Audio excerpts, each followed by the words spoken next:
There we go. Took a minute.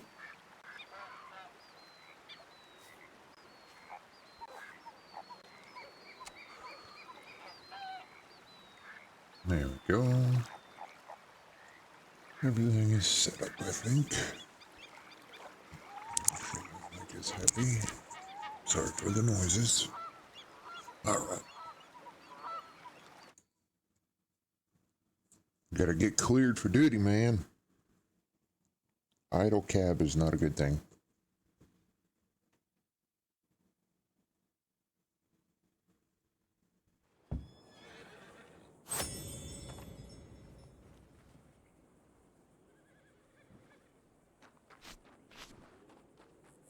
Oh, yeah.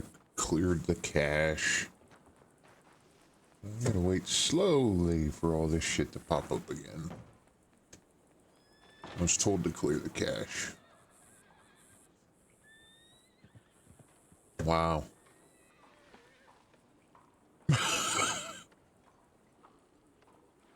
Slowly. Hey, there we go. That is so weird. Alright, let's fix up his outfit here. Oh, I keep doing that. Let's fix that shirt. That did not fix it. Ah, there it is. It's fixed now. And my arms are gone. What the... God damn it. So it's going to be one of those days, huh?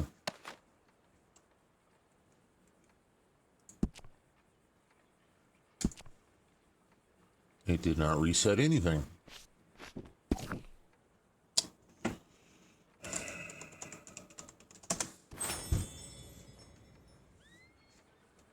For the love of God.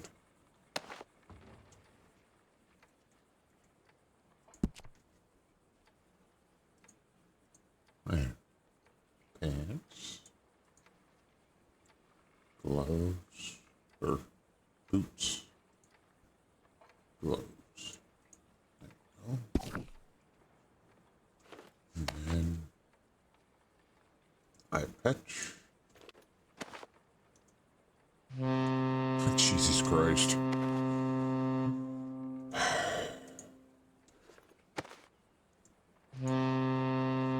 There we go.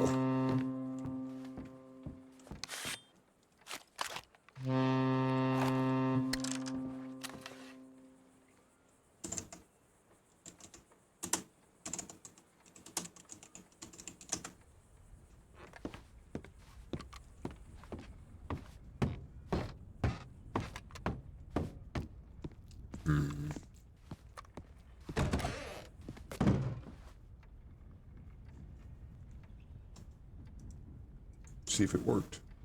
Nope. Still taking forever to pop up.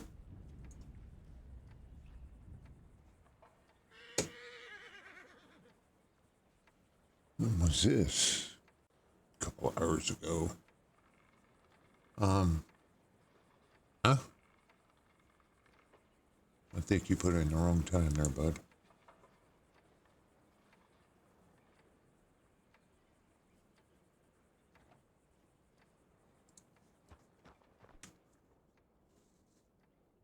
Hey, what's up, buddy? Yeah. I tried clearing cache. It didn't help it any. I thought I did it recently, but okay. So first things first is who's clocked in. Oh, of course she's gone. Well, shit.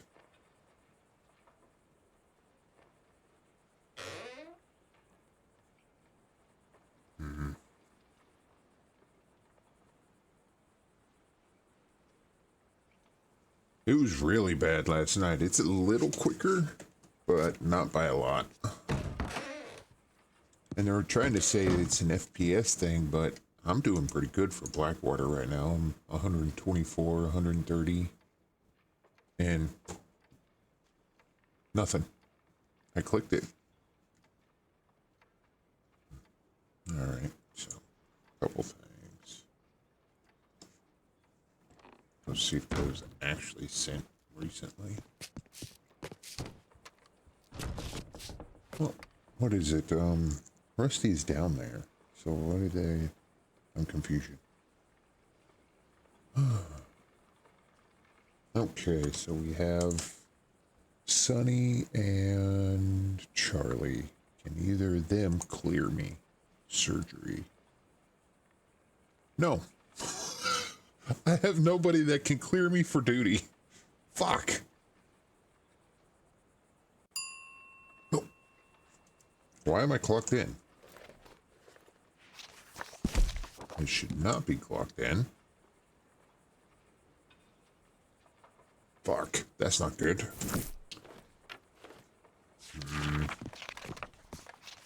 I did not. Oh. I bet I freaking hit the desk and not the door because I just heard the door lock. So let me go out the back door so I don't. Oh. Let me over here so I don't click the desk again.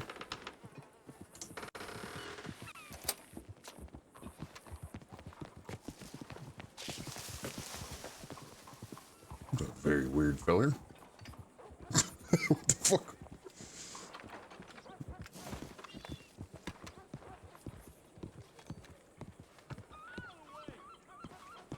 How's my food? Not too bad. What the f...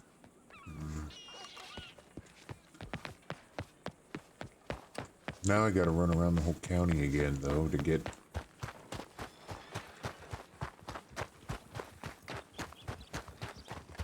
everything loaded back in.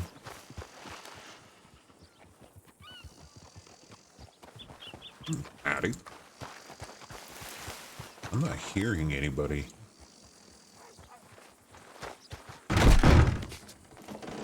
But I did.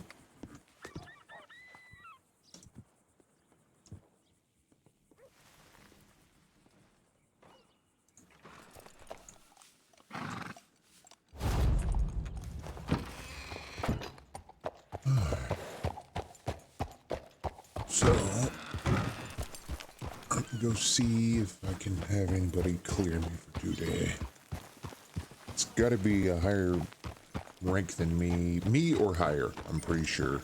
You can't have a regular doctor clear me. I don't know how that works. Never been injured like this. Oh. Blood water. That's not good.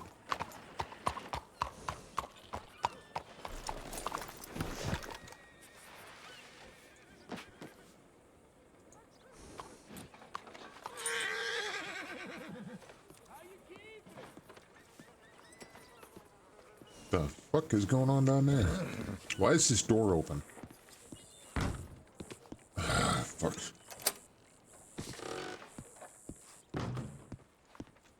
Okay, so government shop. See, the government shop's fast as hell. It's the telegram section that's fucked up. Okay, so boop. I need one. These. I wonder if the regular till. Yeah. I already thought it was going to be chaos today.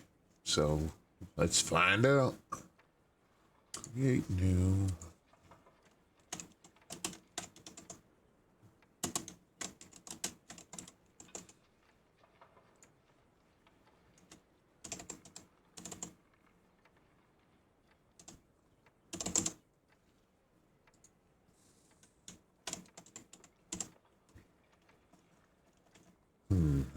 Cleared.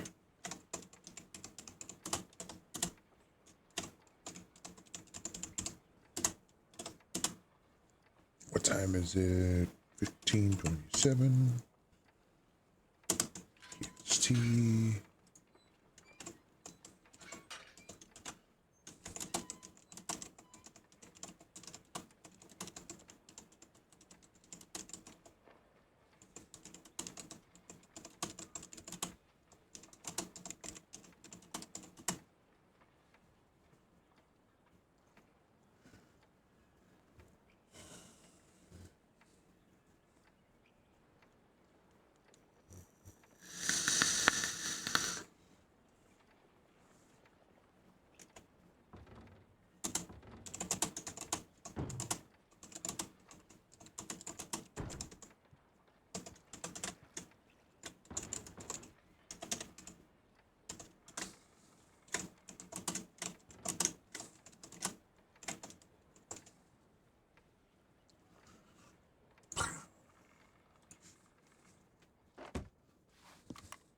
All right, make sure it didn't clock me in again.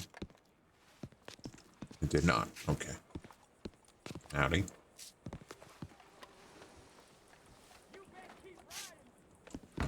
Real friendly lady.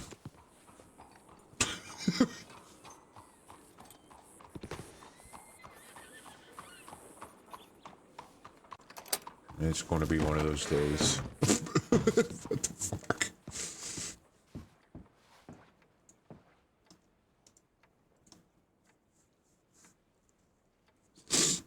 So I got to open this slow poking thing.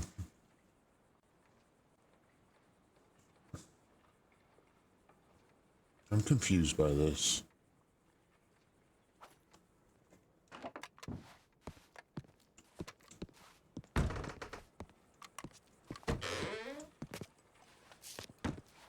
All right. Locked it. Did it work? Doesn't look locked. It is though. Okay. Go out the back door. Shut up. Did I just sleep that? I hope not. There we go.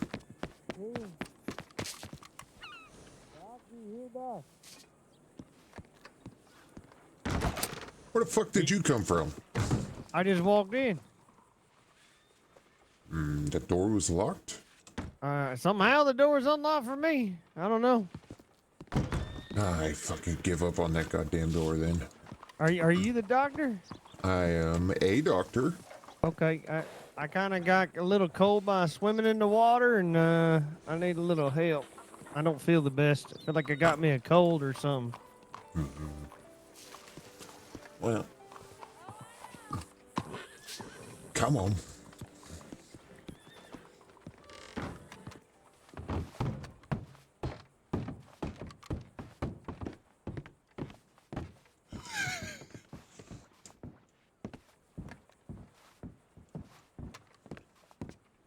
Let's have you lay down here on this table here. Okay. I'll take a gander at you. You have to kind of help me out here with it. Oh, wait, I see it now.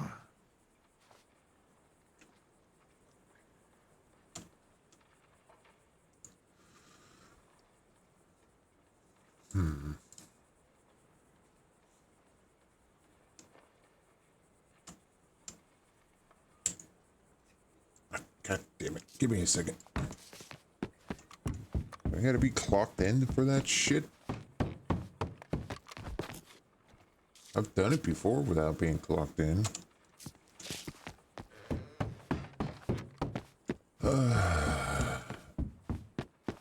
Alright, let's try that again. Well, you have a normal heart rate. Your body temperature is good. You think you have a cold? Yeah, I feel like I'm in like 75% of my way I should be. Like I said, I tried to swim across the lake and it wasn't smart. I see. Kind of knew, didn't know you couldn't do that. Yeah, well, you can't swim far. Yeah, I didn't know that. I do now, though. Yeah. Do you have food and drink? I do, sir. Have you tried eating and drinking? I have. Well, it's one of those things. It's the little, what is that called?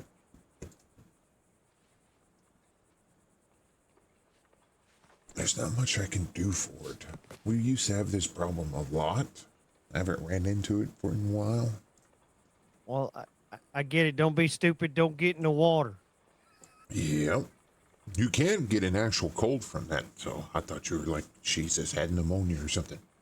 No, But- I was afraid I did. I feel like I'm at like 75% of my my capacity, if you know what I mean. Unfortunately, anything I have will not fix that. Okay. I can't remember. The beans used to help a lot, but I'm not sure now. Okay. Oh, for fuck's Well, I'll just sake. wait on the blacksmith and then go and do me Oh, some. probably, yeah, maybe check by the docks. I Shit. appreciate it though, Doc. Hey, yeah. It's okay. I'm sorry I couldn't be more help for you, Oh buddy. no, you're good. You're good. Yeah, it's just one of That's those what things. happens when you're new and you try to figure stuff out. You know. Yes, sir. Mel, it's still in there. Yeah, that door said it was locked, but there was one door open, so I walked into the one door. Okay. Sorry about that. Okay. Oh, Alright, mate. Hey, there he is. Yeah, I went to make your canteens. Speaking of canteens, I need to catch up with Rusty. Oh, check my thing here. Where the fuck is a doctor for this region? Why do we have so many out west? That makes no sense. West.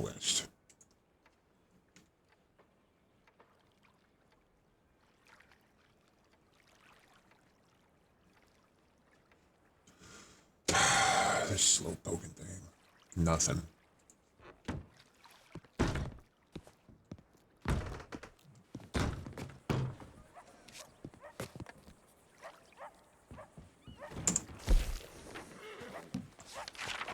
Armadillo. There's supposed to be people out in Armadillo, so I am so confused by this shit. Let's see. Yeah, just 2 people in New Austin. Wake up, boys. Come on. What the? Really? There's something wrong with that lady. Howdy.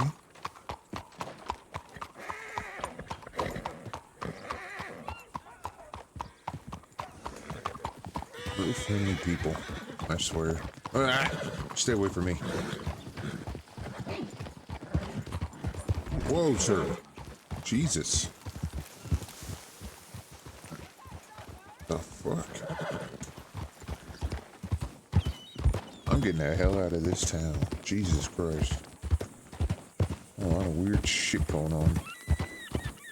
Yeah. I don't know. Before I clock in, I see where people are needed. And I get the New Austin thing right now because she has an assistant with her. But if it's just you two, you need to be...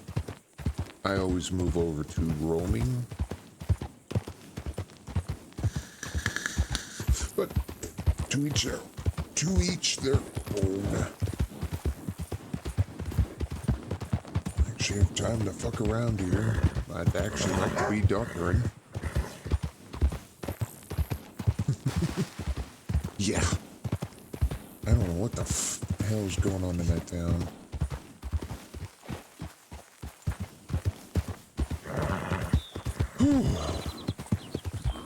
Back out on the open road. I need to catch up with Rusty, make sure he didn't get in any trouble for that craziness yesterday. He did, that's bullshit.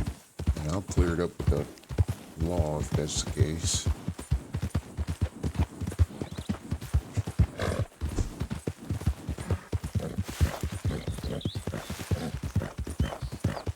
If he's about, it might be the wrong time for him.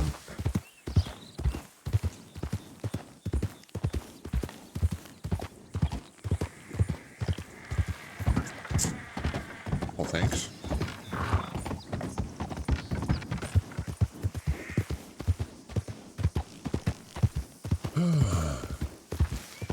That was too much wackadoo for me. El Lobos.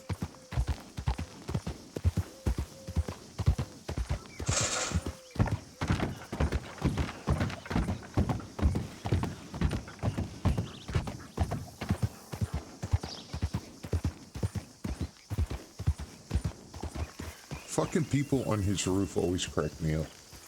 Why are they up there? How'd they get up there? Another question.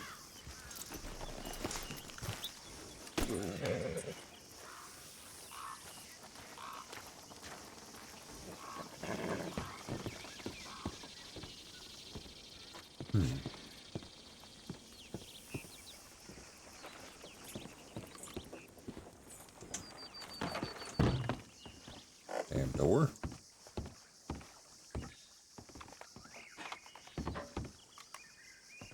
Well, damn. It's weird seeing him in an eye patch. God bless America. I did hit sleep. Alright, what other alarms do I have going right now? They need to stop.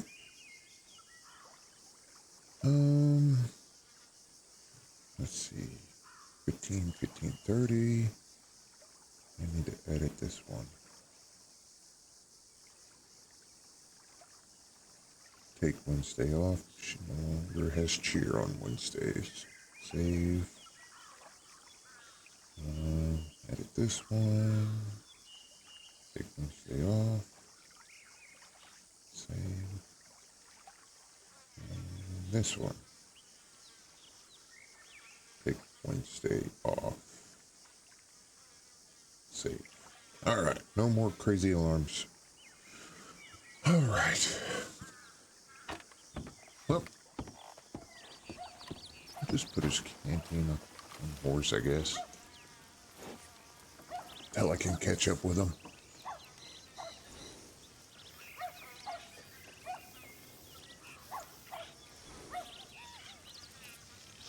Wait a minute. Oh, it's on the other horse. Well, if I can't get cleared, I guess I could go fucking... Oh, I do need to go up to the spot and check his hunting level. Holy shit!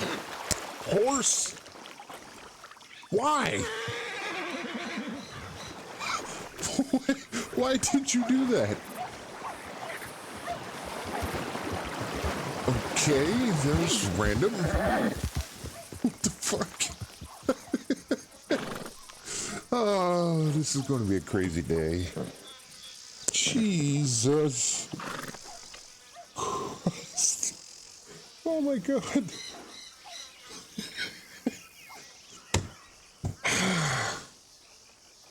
Well, thanks for the heart attack, horse. Jesus.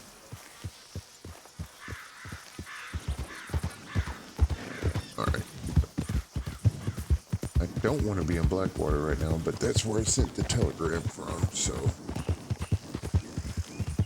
Not much I can do about that.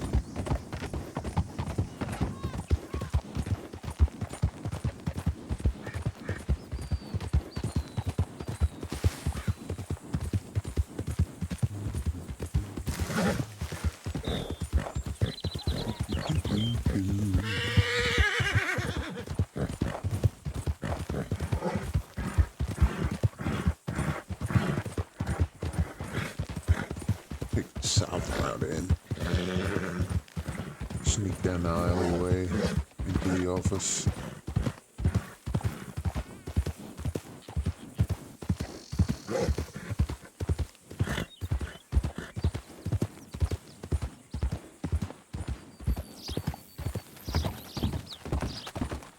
Might be farming simulator if I can't do anything. You need to get some carrots going. Oh shit.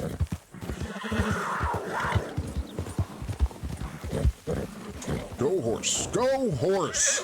Really?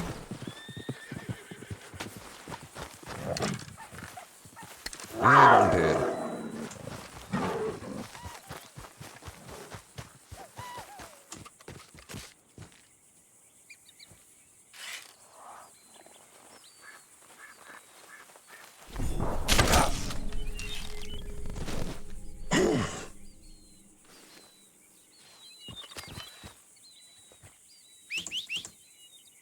Stupid horse.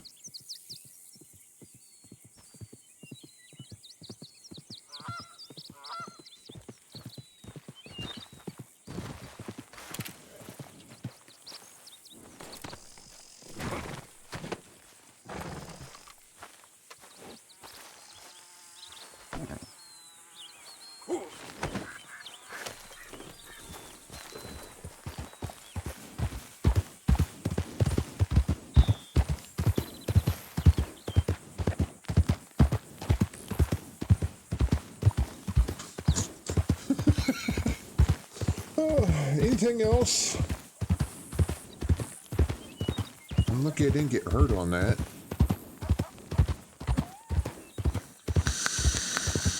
What was with the bow? That was weird.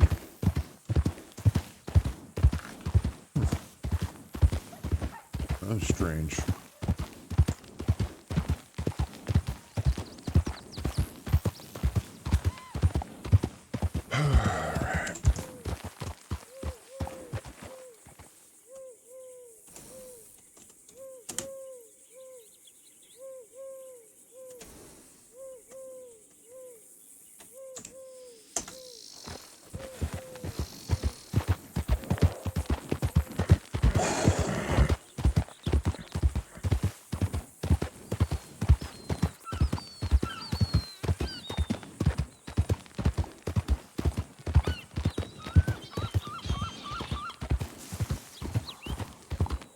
Doctor's office. Howdy. Oh, hello.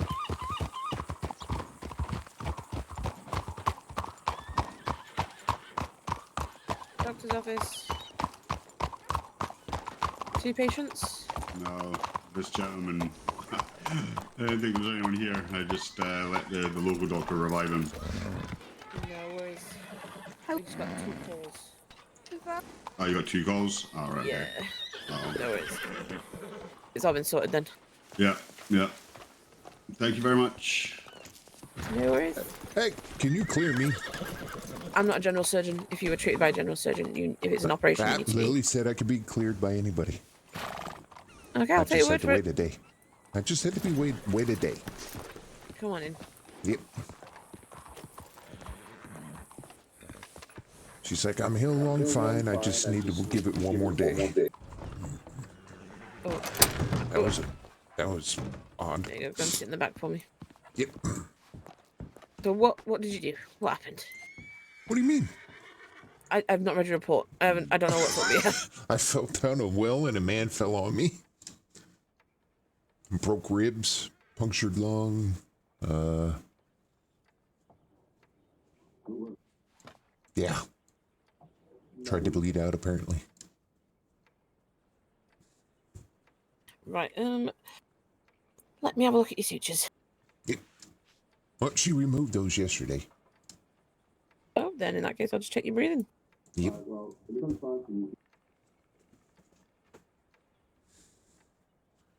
I'm glad I had these bandages on still, though. Freaking cat tried to attack me.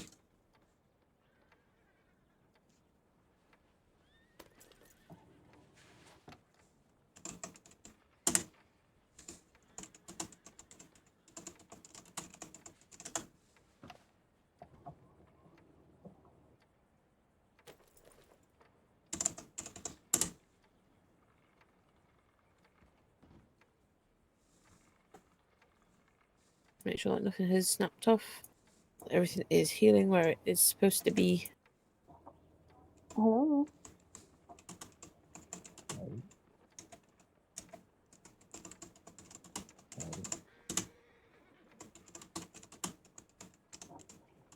Thank you for everything.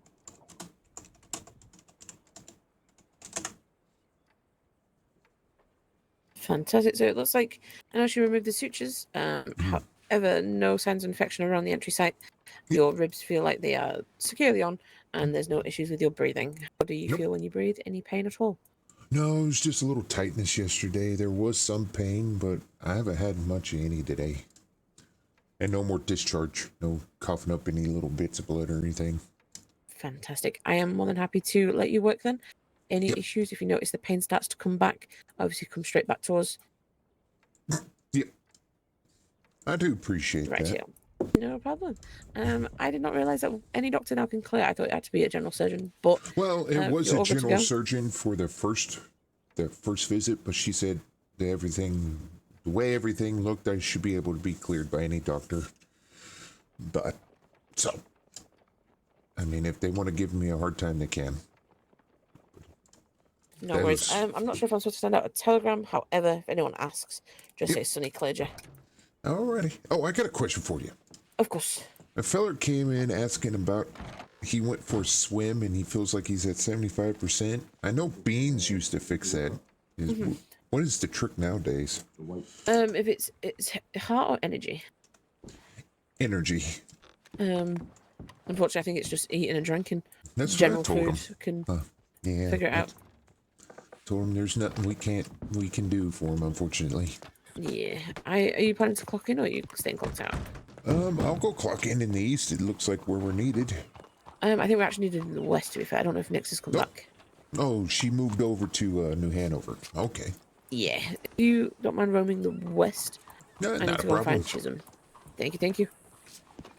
Okay, let me go change.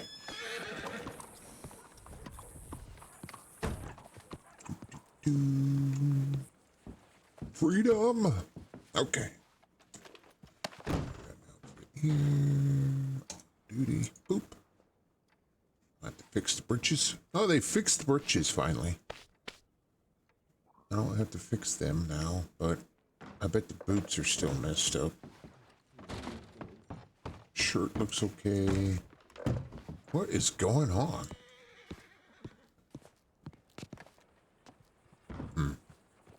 Yep. Efficiency. No. No, you don't. Okay. What have you got? I found a house. Me too. Again. And walk in. Roaming. Western Commonwealth. There we go. Back office.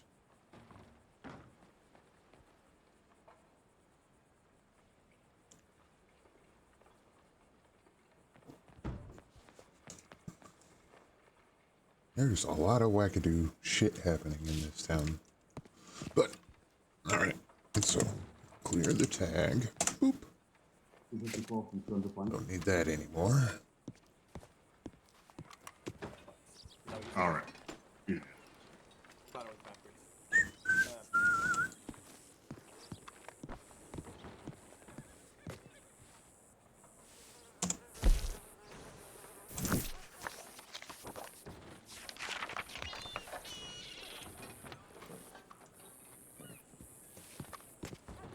This cat down to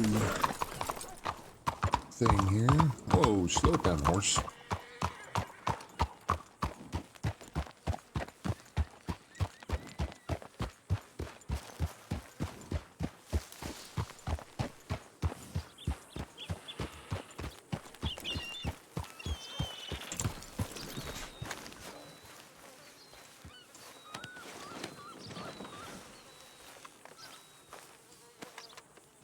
I wish you could sell whole carcasses. If you wanted to, instead of having to break them down.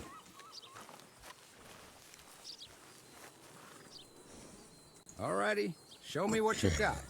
Just set your stuff down for me right here. Big meat. What are these teeth? There we go.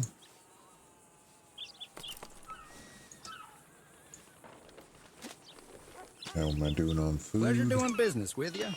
Yeesh. I'm gonna have to go buy some.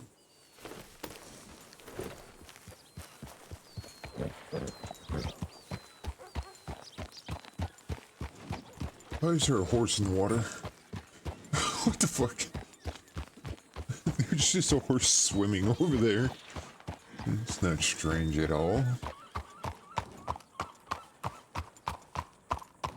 I mean, it's a pretty straight path.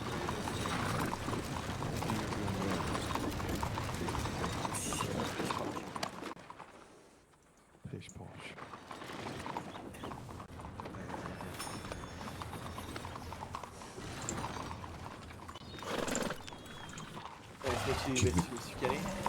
Get off your damn horse. I can't get off my horse. That was very strange.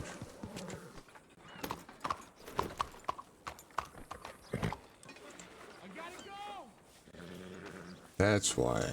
Okay, fine. But you put an order in, by the way. Ronnie, can you close that window? It's very echoey in here. Yeah. Yeah, I'm gonna go do those. I'm just gonna let you know. I'm just gonna go do that now. I'll be about half an hour. Maybe Will hour. you let them know we need a shit ton of zinc? Okay, cool.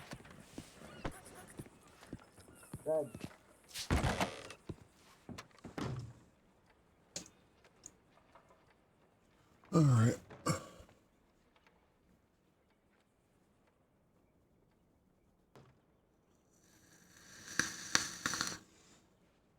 Okay, there was something in the. So, Seen my horse, goddamn. no, it's not. Yeah, I could see that, partner. That's why I got off of it.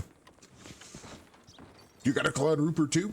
It's a Breton, but it's kind of looked like it a little bit with the black head there. Yeah, I like the black horsies. I hear I it. think I chomping. fled it actually. Hi, Jimmy. What's going on, partner? I just hear Jack. Where's Jack at? His house down here. Oh, he's just ran across the road, buddy, through that alleyway. This goddamn guy. That's the main road, that's not an alleyway.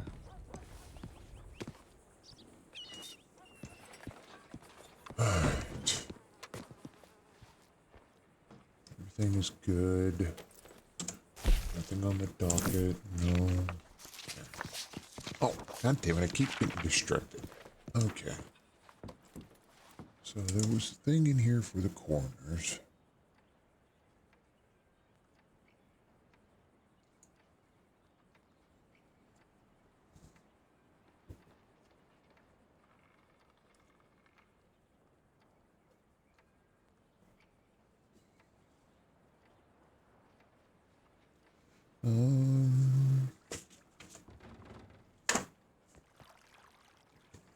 From when to when? I don't want to waste a telegram here.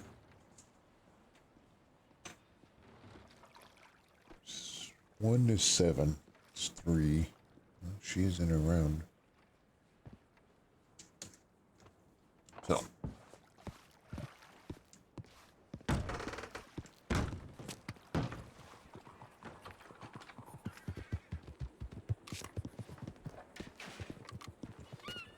Alright. I think we're good on assistance right now, aren't we? Never have too many though.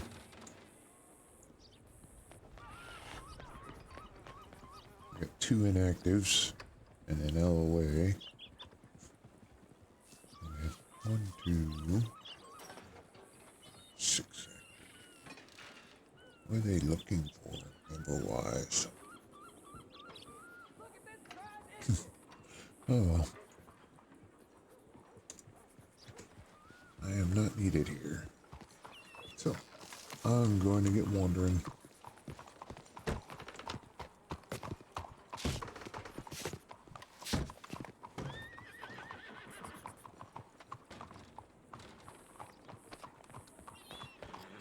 I absolutely hate this store.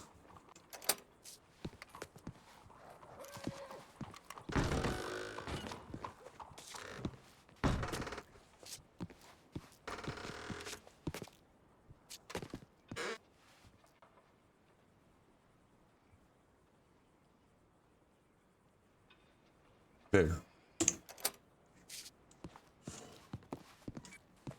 Fuck's sake. Out the back door.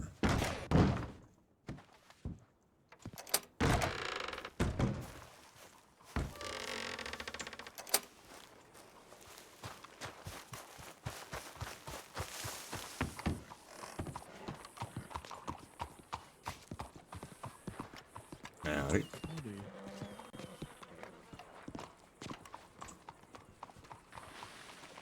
Let's see.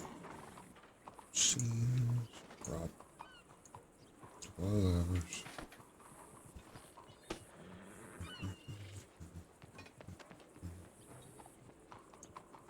Opponent sign. Until I get told otherwise, I'll keep putting these up. Fires. how are we on oil? Let's see. Stock.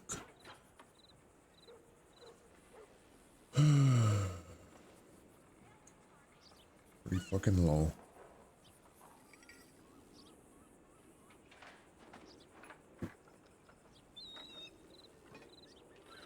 But in the meantime...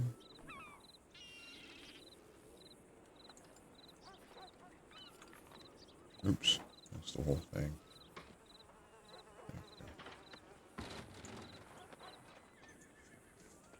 Get this shit put in. My caps are on. Good. Okay. Come here, you. Everybody is not as tall as us, so that there.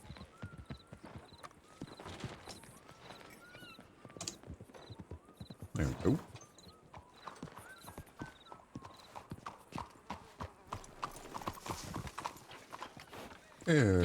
Rusty.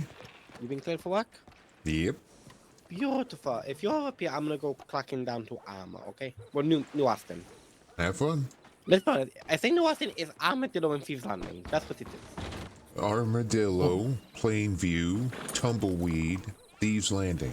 Yeah, but let's be honest. Nothing happens in Tumbleweed. I had 2 calls yesterday before I got hurt in Tumbleweed. Really? Okay. Yes. So also Plainview the last few days. Yeah, Plainview's There's a been lot real of calls busy. over. Yeah, but that's not at the bottom, no? And we both share the actual town. McFarland. So, Is McFarland's joint custody? well, so is Thieves. Yeah, well, Thieves make sense because it's technically New Austin, but it's so much fucking closer to here. Yeah. It's so much fucking closer. Like, if we leave at the exact same time, you'll get there, and you could finish the procedure before I even get there. Yeah, it can happen. But I've definitely let gone me there, see. and the doctor from here has been there, done the procedure, and left before I got there. And it's like, wow! Well, shit. But, yeah, I mean, if you want to wander west, I can go wander... Oh, nope. Xenia's out in Lemoyne finally. Okay. So, Granddaughter. So with you, we'll have someone... With you and West Elizabeth, good function we are. We got someone in every region. yep. West Elizabeth it is. I moved myself over. Because I think I will never complain about going to New Austin. That's my home. I love it down there, too. That's my And favorite region. the best thing about being in New Austin is I can officially sit in my front garden and I'm still in my correct region. Oh, I see what it Just is. come pick him up from his house to be fair. Oh, well, huh. Okay. Well, I just like it down there. That's my Yeah, favorite that's not what the people mean when they say the doctor's doing a house call. That's not what that fucking means. I meant to go to the patient's house. Like I just got a knock at my front fucking door. He grabbed me, dragged me down to Armor to work on Nick's. Well, I said, Nix is down, we need help, and you ran to my house. I went to Gibson and his house. You tried yeah, to get mine by the The desert's my favorite region, too. I get it. Nothing. I noticed the inside of the sheriff's office down there quite well. I like the Plainview doctor's office. It's real Oh, nice. honestly, massive, isn't it? I think it's my favorite doctor's office. Yeah, mine too. My least favorite is St. Denis. I hate it. Oh, it's something. It's too big. It's too big. Yeah. I get lost in there. The one in what is that? Van Horn's kind of cute. It's a tiny little office. It is. I just wish it was slightly fucking bigger. Yeah. Because if you're mildly bigger than me, you're not getting in there easily. It's not fun. That's for Like sure. you're a bit bigger than me. You're not getting in there easily. Oh no, the worst one is Flatiron trying to get in the door of. Oh no, Flatiron's what I meant. Flatiron's what I meant. Yes, sorry. Yeah. Oh, that's the same with the sheriff's office, though. A tiny Van little door Run there. and jump through the door. I have to don't go know. I think my in favorite through the doctor's back office of the is door. Plainview. I think Van Horn's my second favorite doctor's office. It's just like a really cute house. Yeah. And they got a little apartment upstairs with a fireplace, Yeah, and you like- can overlook the water. It's honestly, yeah, it's like an old house they turned into a doctor's office. It's really fucking nice. Yep. I've not actually been to Van Horn since. You're not missing much. You got a hell of a sheriff's office out there in Van Horn. Either than It's a a TSO. giant like hotel. Oh, I've not been in there yet. I need to get arrested again. I No, did the Anna's What? one for the first time a few weeks ago. That was like, horrible. it's like, okay, but that's not my brain's way of. That's my default way of seeing inside the sheriff's office. I can't just ask now. Yeah, you can. You just walk it out the time. What do you mean? Someone leaves Yeah, the door slightly ajar. We turn around and Rusty's there. Like, Rusty, why are you here? Ginger! I'm everywhere. Oh, Ginger, show Cabel what you took off me earlier. What? Okay, I'll have to be fast. Yeah, it's technically a crown. Just be quick. I have ginger hair as well. What the fuck was that? Be not afraid. The fact you only mildly saw it, Ginger, is better. Just the tip of the nose. That's my pathology mask he's got. So, yeah, there's situations currently, and I had to be incognito because I was traveling alone. Which is why I'm not gonna lie, why I'm currently stuck with you guys, because I don't know where the hell my deputies have gone. And I just saw Big Group go to the sheriff's office. Oh really? What, just now? No, about 5 minutes ago. Oh, that was me. So I went in, sat down, okay. I had something to eat, and then stood back up, and everybody's gone. Yeah. And there's no telegram. Don't you love that? I hadn't seen any calls or anything. But yes, I was dressed like a fisherman and ran up to Rusty and Evelyn, and he was like, "Oh, put this on. This will hide you." And was I wrong? Well, kind of, because my beard and hair both stick out of it. Ah, but with the hatch had on it. That's true. You had a hat on which helped. A lot of fog rolling in. That's not good. Listen. Oh yeah, that's with the mask on. You could only see like a bit of the ginger beard poking through it. Quite. Yeah. And your hair out the back. You know, I don't hate this hat to be fair. I do I feel don't like hate it jobbing either. though. That is a nice hat. For Coulter. A little hot for down here. Oh, do you want to see why I wear for Coulter? Nothing? Rusty, stop stripping off. No, you're not my dad. I've got enough kids. Thank you. Hey, you Well, probably worse than my dad. If you are clocked in, you do have to be professional. You can be professionally naked. Hello. Professionally naked? In fact, what if he got some sort of substances all over his uniform? Yeah. Whip it off. I'm a pathologist. You know, it's in my SOP that I've got to burn my clothes if I need to. Yeah, well, we also have uniforms in the storage for that occasion. Yeah. So nice you try. know, I was gonna go get a new uniform after I took these off. You have like closet uniforms like we have with Doctor. Yeah. Law. Yeah, shit, none of all them the are shit. blue. That's the I fucking don't weird think I've part. ever seen it. They're all like a weird, they're not white, they're like an off-white, aren't they? Cream. You show me. Yeah, like. Howdy. Yeah. Who's this here? I'm Darla.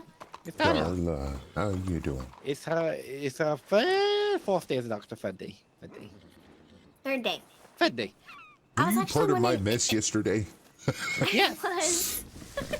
Yeah, she was Yeah, one the of the- dreadful well. Yeah. This fucking ginger was down a fucking well yesterday. It was Apparently, you go Oh, down I the think my well and daughter then liked there's that. a thing under there. Clubhouse. Clubhouse. Was there. Yeah. It was stressful because some fucking needed a general surgeon and he had a fucking pathologist and an OBGYN there. Can't be And though. we're both trying to read the fucking general surgery SOP going, fuck. Well, you did a good job. I didn't touch you. Don't look at me, I didn't touch you. Oh. That was Clara. I was working on the other patient. Oh, did Clara actually end up getting down there then? Yeah, Yeah. she was there before me. Okay. Yeah, 'cause Everybody we had a were up hurt in- leg, apparently. Yeah, I know those Yeah. wells well. It was her first day back on the job and she got a much harder patient. We just both Yeah, walked up we to a were- random patient. We were I up in ended up with the Strawberry. easier one. We were up in Strawberry, and she was like, "Is something going down their arm?" And we're like, there was just as we've left." Like, yeah, I've just got 4 calls from down there, so we're like, "Okay, we're going." Yeah, and I had a severe patient up here in Blackwater, but I sent her a telegram saying, "Hi, if you could go down there, I appreciate it. And once I'm done here, I'm going down there too." All right, where's this assistant doctor want to be? Well, I was actually, I'm looking for a senior doctor so I can do my first aid test. Cabel! That would be me, but I have not done one yet. So you would have to actually go see somebody else. Okay, no problem. I was gonna go in and send a telegram anyways. Yeah, I'd love to see it if I could. Managing doctor. Yeah. Okay. I'll let you know if I hear back. No, no. There's only like 4 or 5 of them. Right? No, I'll that's leave you the only guys alone. above I'll go me. tell her. Okay. She doesn't have a memorized anymore. I guess technically that's Knives, but I didn't see her. Knives, any management, head doctor, director. There's quite a few of them. There's someone Okay. looking now. I could telegram if you wanted. Or just let me know where they're at. I can come find them. We don't know where they are. Oh, that's right. You're not necessarily know. Let me do. I'll do that when I get back to Valentine. If that makes sense. One of them might be in Valentine. Yeah. Okay. What are you looking for? He's looking, Oh, he's just looking buy for stuff. management No medical buy shit. supplies, and we don't have a medicine person. Yep. Why is my horse going crazy? What is it doing? Alright. Hi, Pez. That was Pez, wasn't it? That's Pez, yeah. Yeah. Well, I might see if it's got horse thing. Yeah, once I actually see a first aid thing given, I can give first aid, but I have to see Yeah, it I given just- first. You telegram for like Nix or someone or Sunny. They can come down, do it for her, and you can watch them do it. And that's 2 birds, 1 stone. Yep, that's what we usually do. I wonder if Fez has shit I can buy off him.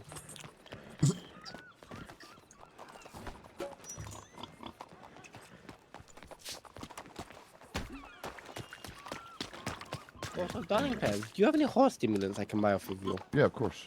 Always. Oh. How much do they buy? Do they go for? 20 apiece, up to 5, without To a 5? horses. Yeah, without a full-on exam. Let me check how much I've got, because I'm short on cash at Yeah. the moment, but I also need It's okay. So yeah, you don't have to buy all 5, but You're a vet?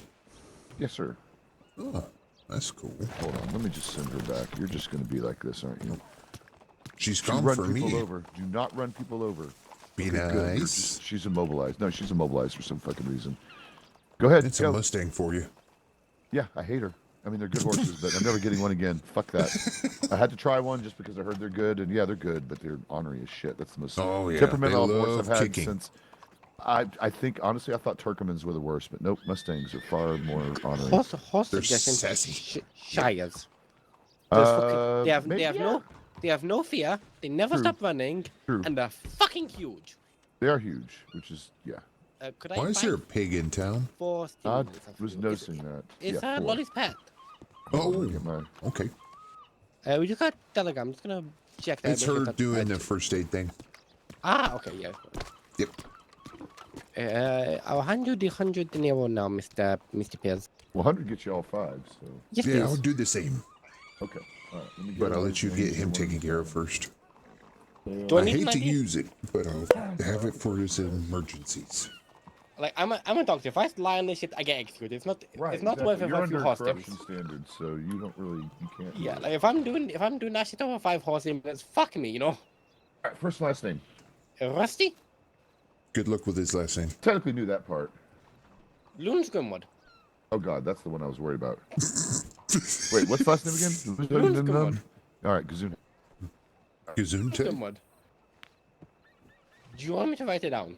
I think I started about. I think I'm about 5 letters in and got lost. So yeah, write it down for me real quick.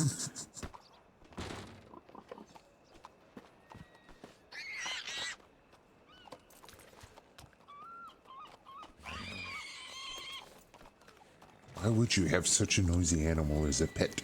It's hyphenated. That's why it's such a long name, because it's 2 surnames mixed together. Truthfully, you said it so fast. You know, it sounded almost like a Loonsgrimwood. Scandinavian name. Loonsgrimwood. The accent helps it sound like vaguely French. Yeah, I guess. It's just it's like it's 3 English words. You say it with a French accent, it sounds very fucking French. Okay, yeah, I could feel that. And your name, sir? Cabel. Cabel. Cabel. Elwood. I always want to say last name's Elswood. I don't know why I want to say it's Elswood. Elwood. I know. I always want to put an S-E in there, and I don't know why. Let's And you stop. want 5 also, Cabel? Yes, sir. Okay. Easy enough. All right. I had show you exactly my ID if you $100 want. in the bank. Okay. Perfect. I think I do, Hal. Oh, you already stuck that in my pocket. All right. I did. Yeah. I don't know if Cable gave you 100 yet, but I did. No, Yeah, not you yet. did. You There you were go. first in line. Beautiful. Thank you. And Mr. Elwood. Honestly, the most cheaper than I thought you were going to say you are. There you are. Appreciate it. Let's see. And 5 for you. There you go. Thank you All right. very much.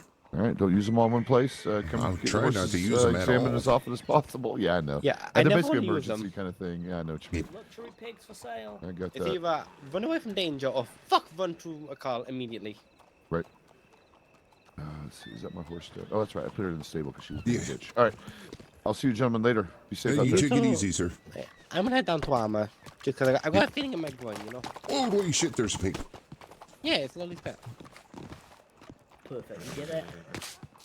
No. Hello. Thank you. Have you heard anything? Oh no, this is my first time sending a telegram, so I'm like rereading it like a million times to make sure it's right. Let me check on this. Okay.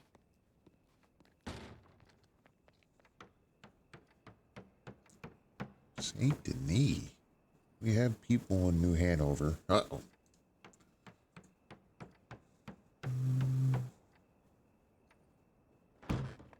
Uh-oh. I assume that's the first aid related telegram. Rusty. Yeah? Rusty. Look at this telegram for Saint Denis. The one we just got? Yeah. Medical assistant need in Saint Denis. One moment. Do you find it hard to open the mailbox It's now? slow. Just wait on it. Medical assistance in Saint Denis.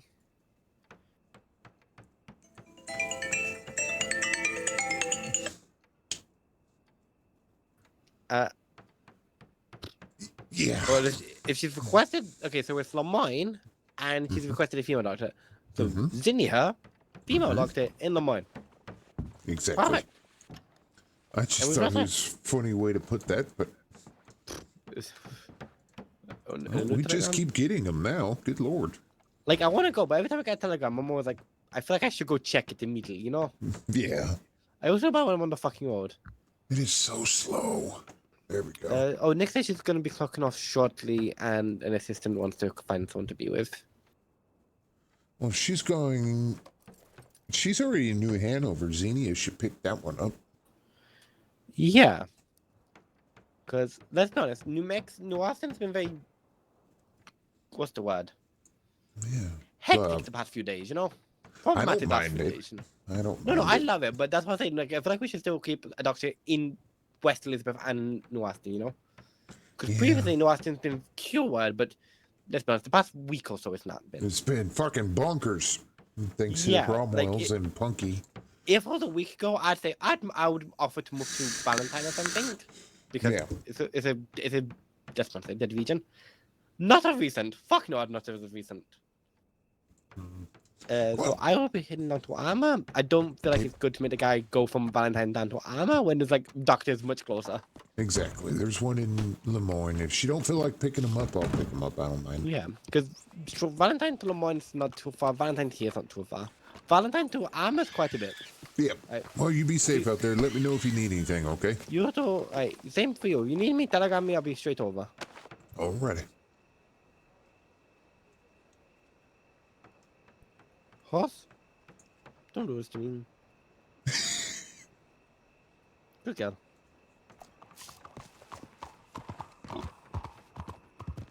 Oink, oink, oink, oink, oink. The pig. Got it. We have very good connections with the gunsmith, since the owner of it is my wife. I'm sorry if I'm in the way. Oh, Do you you're listen fine. to my interview? Let's see here. Yeah. Alright, that's all I got, Kenny. And then when I actually hire you on, how kind of our sales work and everything like that will be told to you and explained. All right, Mr. Would you Who have a wanted sales the log? 1010. Your Yeah, bundle okay. is Oh, here, let me get out Definitely there. interested in learning. on here. Yeah, perfect. And then house, your bundle will be on this bar top. What's the bar top over here? I didn't And even... you owe me $55. 55. I thought it was Thank you free, for the Ronnie. food. No, it's not. It's all right, honey. I can't pay you on that thing, then, can I? No, I'll put it on the camera. you better. Excuse me? Nothing. When have I Oh, not not paid even a you? tip. Not even a I tip. I okay. can cover it house. No tip. I don't have any money left. No. I don't even care. That's fine. I might be a All right, bastard, Arthur, but I'm you also were poor. next. What you want, honey? House, I Actually, can- wait, I can no, cover it, no, house. sorry, Arthur, you weren't next. Lolly and Doof were next. Do you need anything, Daryl? Alice, you want me to cover it? No, I thought I already paid for it. It's fine. I'm actually all good for the moment. I'll take a 5. You know what? You know what? Ronnie, Alright, you here's want your the hot tip. 5? What up? Yeah, whatever you feel like, man. Okay, that will be $70. I'll put it on my tab. Ronnie, here's your tip of the day. What? You're doing a great job, and don't drink dirty water. What a smartass. I've run a She asked distillery for a for tip. months. I gave her a tip. Thanks, Ronnie. Oh my gosh, it is a blacksmith.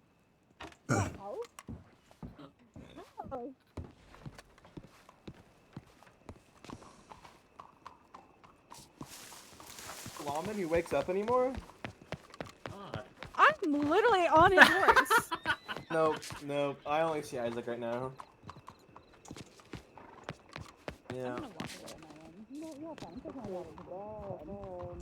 well, you know what? Come on, Amaya, let's go. What should I have on me?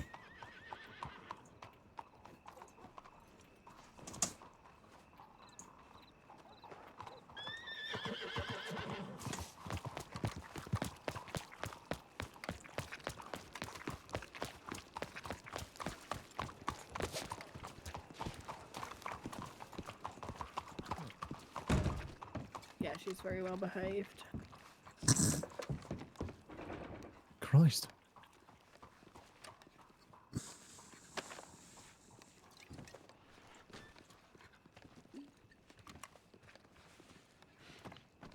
Oh, there you go. What? You know what? I have a feeling that's just not you, Nathan.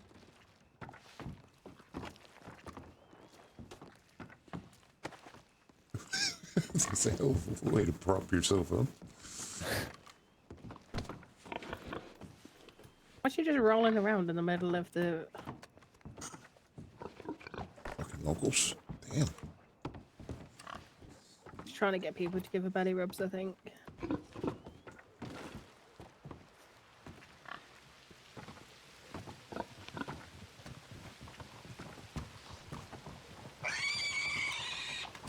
You scared the piggy. I did. Can't believe it. No. That is a very noisy pet. That's the best pig in the whole of the county, so the prize pig, that is. Mm-hmm. What's wrong with Pepper? That just broke.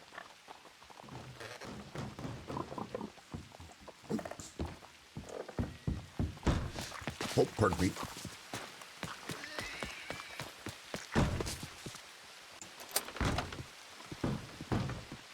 Nothing? No, not yet.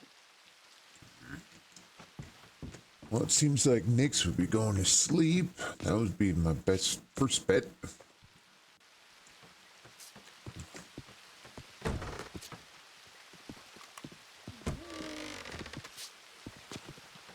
I'm waiting on food.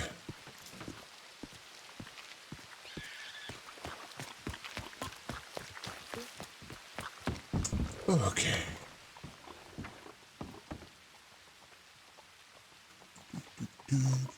Arthur, I would never beat you up. Sure, I don't believe that.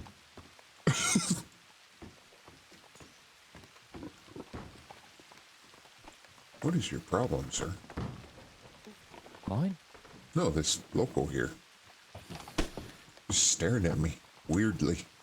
I don't know.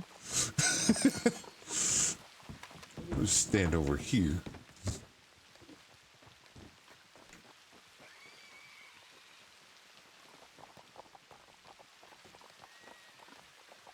Hello.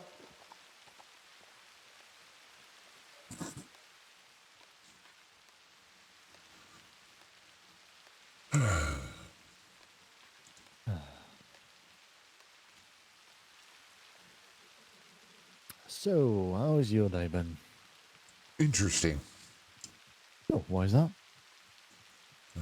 Woke up to a bunch of craziness and then got attacked by a cougar. Mm-hmm.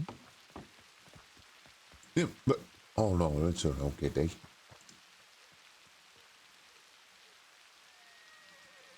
How's your days been? Yeah, boring. Waiting for tellies like always. What? Boring mostly.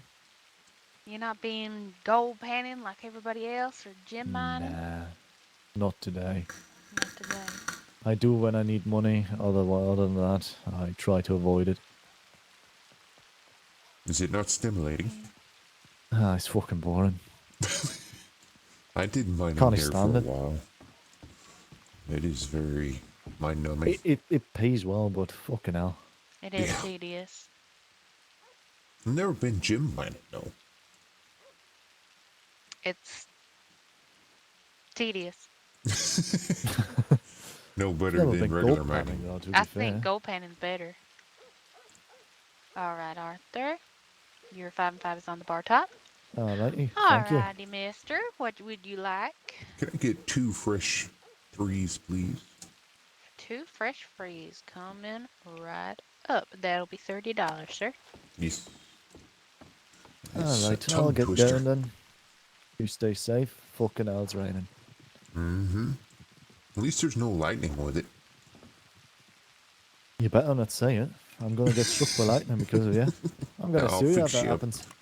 I'll fix you up if it happens. Alright. I gotta check on a telegram. I'll be right back.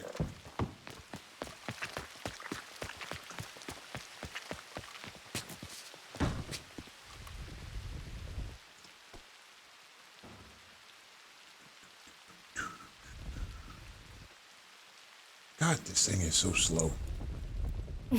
Yeah.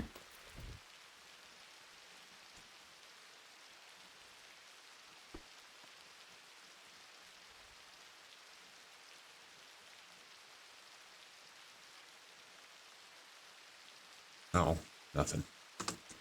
Okay.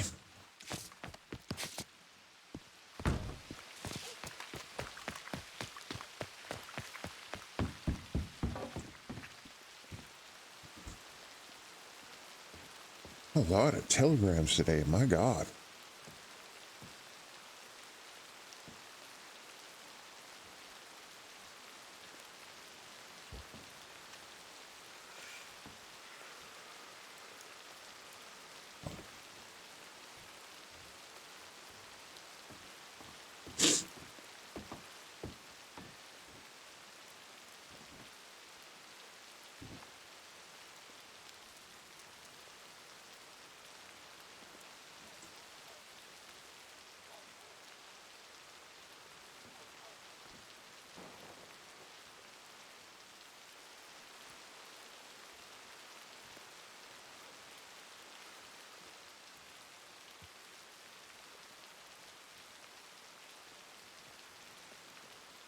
That fella up to.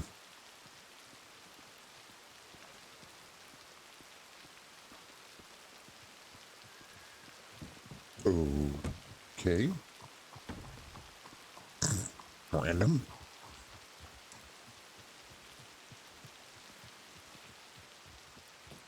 Boy, it is really coming down out there. Goodness. Yeah, it feels like it's been tipping it down every fucking day for the last week. Well, crops gotta grow somehow, I suppose. True.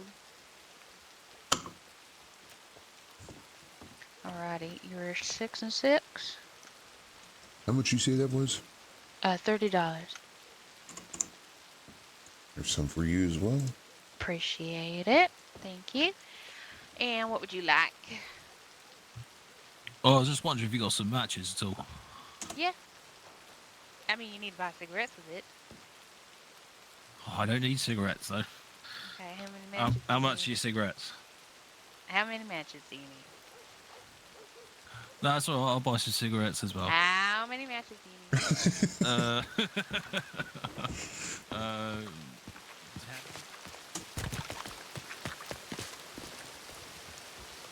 Our lady never says anything, but acts insane.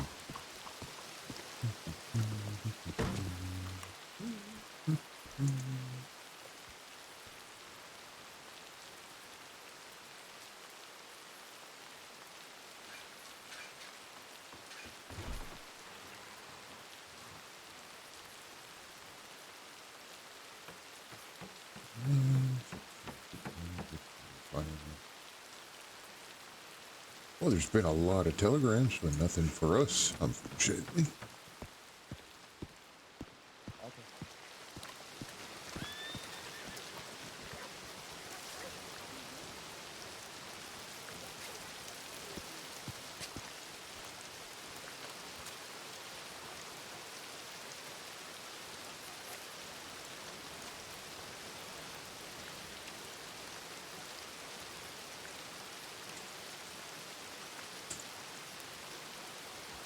Stuck in town for the moment, so I don't want to leave her alone. Let's see.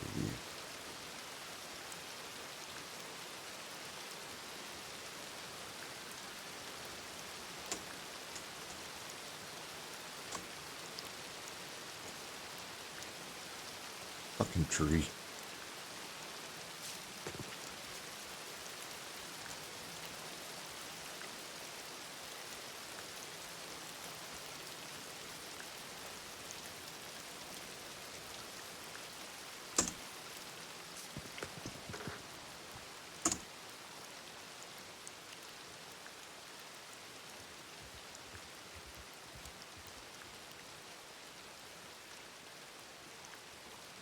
I did it good.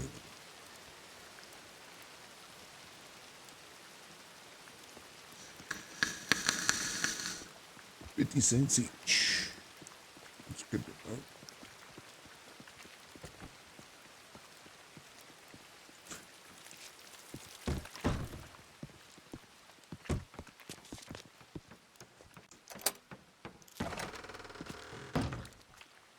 Weird.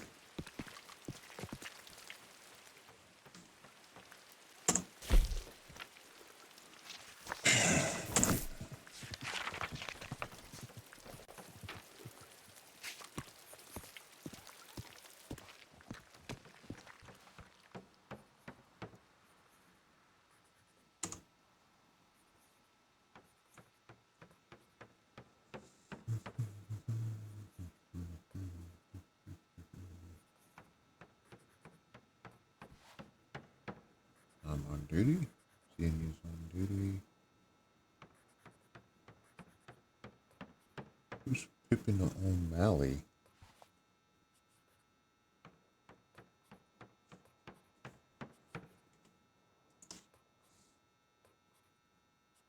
Pippin O'Malley.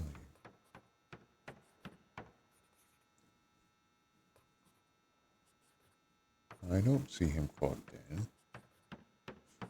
He must not realize he's clocked in.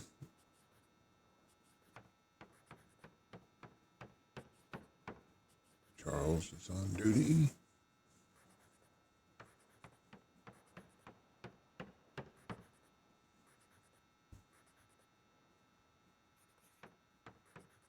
Nix is off duty.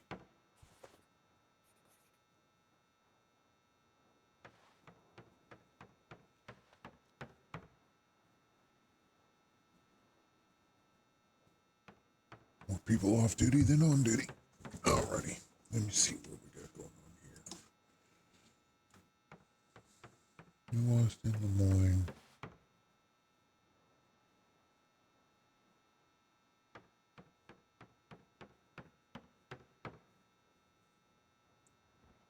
I don't know where the hell Chisholm is.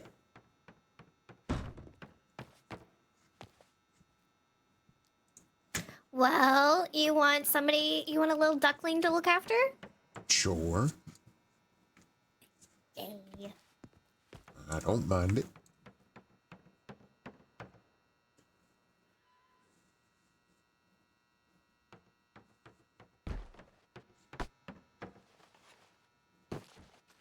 Yep, sorry, can't help you with the first date thing there. Oh, that's okay.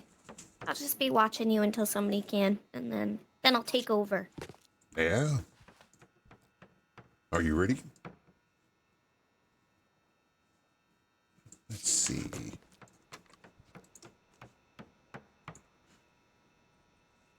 I think so. I'm not really sure what to expect with the first aid training. Well, I mean, the first aid training's pretty squared away. What'd you say your name was? Darla. Darla. Okay. Yep.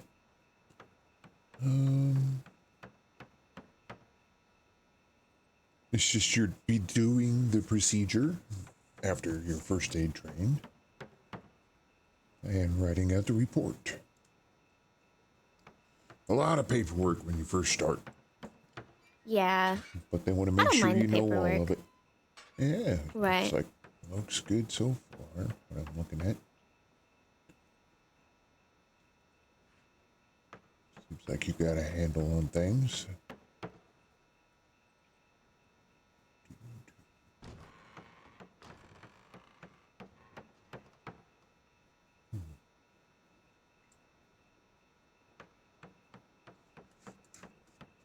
Well, one thing you know about me is I don't sit still very well.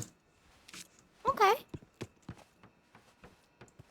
So, don't look like much is going on here, so run up the strawberry, I guess. See what we got going on up there. This damn door's been fighting me all day. Those to me too. Oh, do you need food before we go?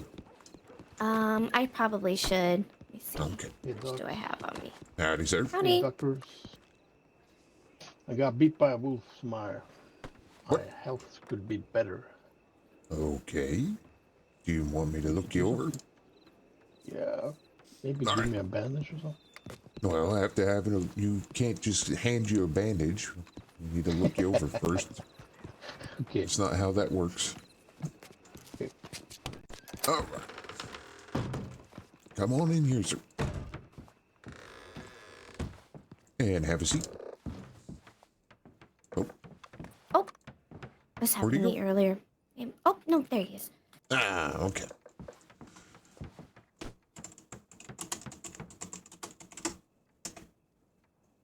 I got bit in the leg. Yeah. Okay. Gotta check those vitals. They're good. Do you not know how to use your T muscle, sir?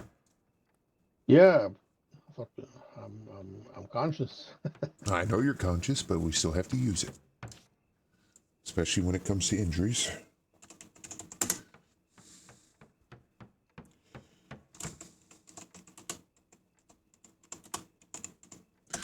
All right, you said you got bit in the leg here. Let's see. If we got any gashes, puncture marks. What exactly we're working with.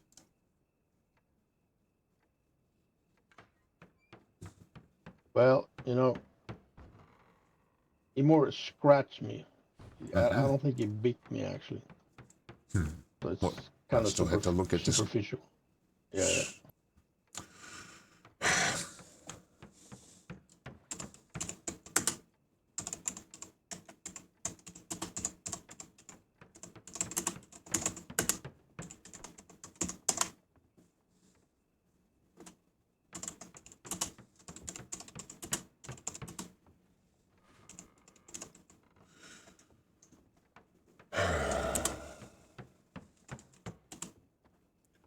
Superficial scratch, you say, huh?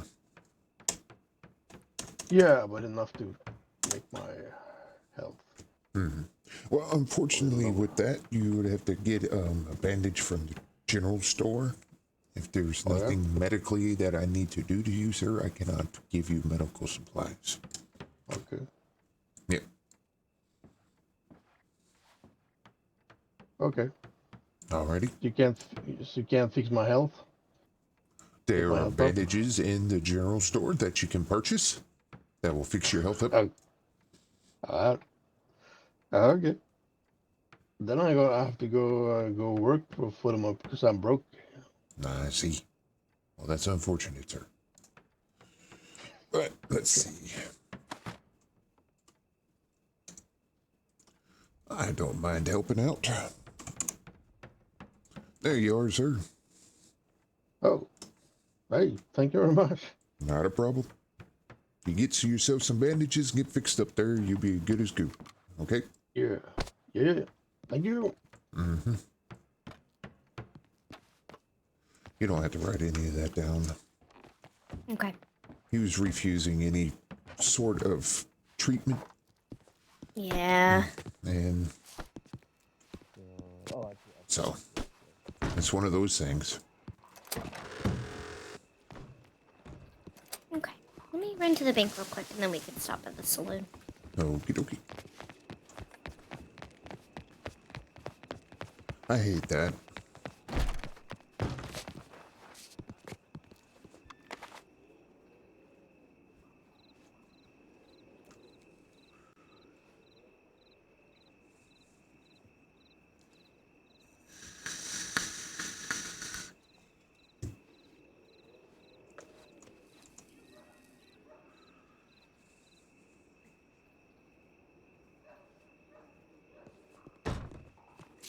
Alright. Yeah, unfortunately with stuff like that, it's up to the discretion of the doctor. But okay. It's we have some people that we used to have one person in particular used to come in constantly demanding a bandage. I'm like, that's not how this works, sir. Yeah, at that point, just buy the urban ones, right? Mm-hmm. 10 here.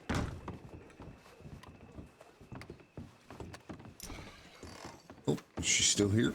12. Oh no. 16.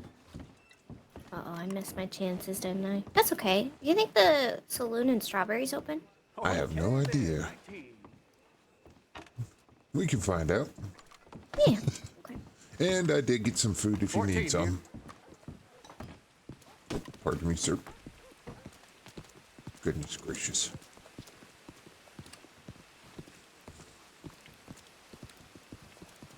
Yeah, I don't know why some people are like that, but it's frustrating. Don't mind me. Yeah. I know, you sighed one time. I said, oh, he's frustrated. I could already tell. If you actually want my help, I'm more than happy to help. But if you just want to be an ass about it, I'll still help stubborn. you. Yeah. You gotta help us to help you, you know? Exactly. Oh, pardon me. What's it? Don't do it. So, my horse is trained, Cabel, or not trained. So, if I slow down... Yep. Okay. You alright? You're breaking every window. So, yeah, I'm a little slow behind, but I'll follow you. Alrighty. Well, one thing you gotta realize is if we're not going on a call, you don't need to run your horse out. What kind of horse you got? You said what now? If we ain't on a call, you don't need to run your horse out to death. You know what I mean? Good point. I'm nice to my horse. I like that. Of course, it's raining again. Oh, hey, the rain. Now, the train is running, so I'm going to be off this track a little bit. Oh, okay. Good to know. Not sure where they went, but I don't feel like getting ran over. It's almost happened a few times. But yeah, I don't go super fast unless I have to. Okay. I don't understand why people are in such a hurry all the time. They just like to go fast, I think. Yeah, you miss things that way, though. That's what I say! I think you and I are gonna get along just fine. I've helped people out on the road many a times because I was taking my time getting there. If it looks like you're in a rush, people are less likely to call out that they need help. Right.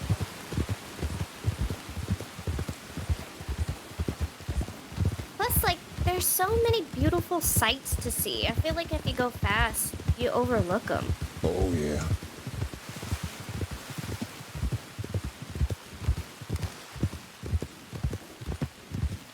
Well, and that's another thing. I don't run trails all that often either.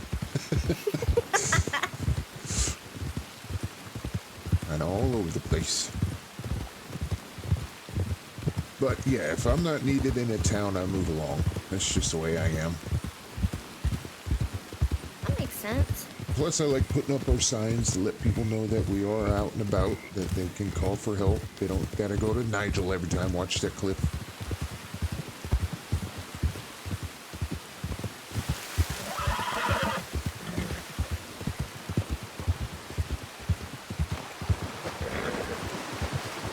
I run this a little short so I don't have to worry about murder mittens there.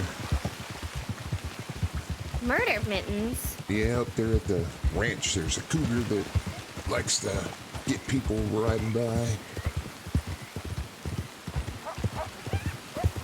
Murder mittens is so funny. Almost like kind of cute too.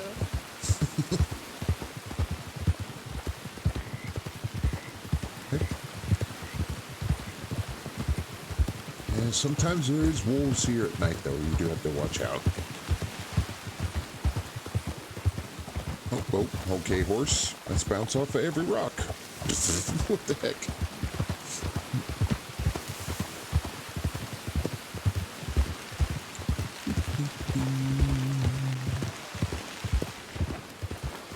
Oh, this rain kind of puts Bosch on a nice ride.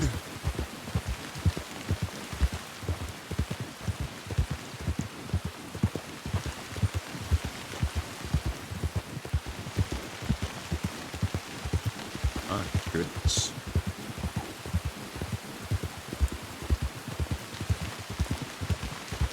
Plus, have you seen every doctor's office yet?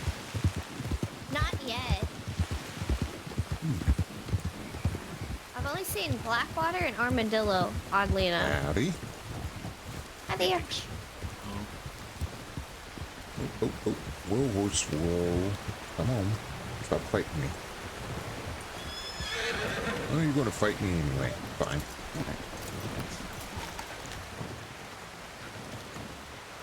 Take a little snoozer. Howdy. Howdy. Hello? You okay, Hi, sir? hi. I just fell out of the mountain right here. Oh, goodness. My Come on bones inside, are buddy. cracking. Thank you. I'll have you lay on this thing back here. Let me get my riding voice off so I'm not screaming at people. Come on back. Back here. Sir? Hello? Yeah. Hello? Come on. We have a little table here for you to lay on. And have a look over, okay? There we go.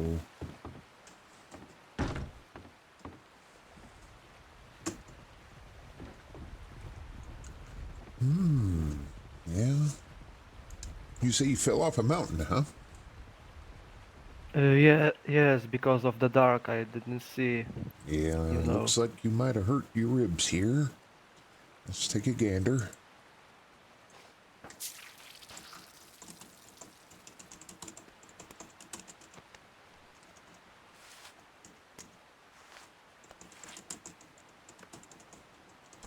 Let's look over these ribs, see if we see any bruising or what we got going on here.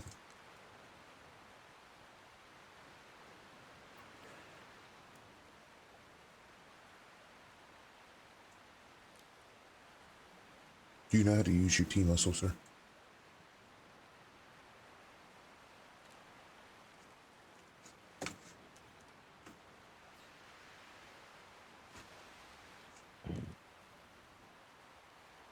Hello?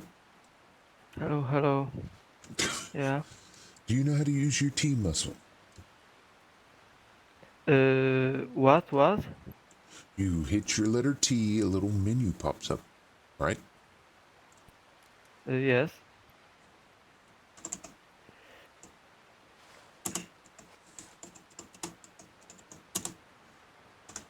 You can use those two options, and then you put in your injuries. Okay? Okay. Yeah. I don't mind showing you how it works.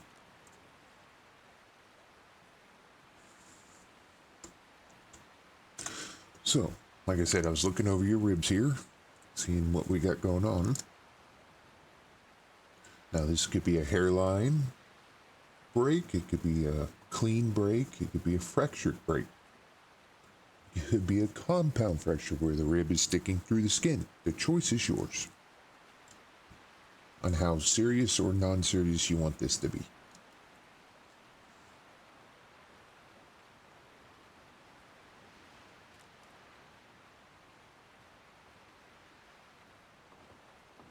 So you could either /do or /hurt, either one, and then you hit space, and then you put in your injury.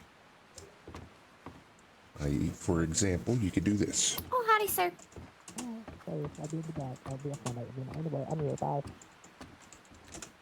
See?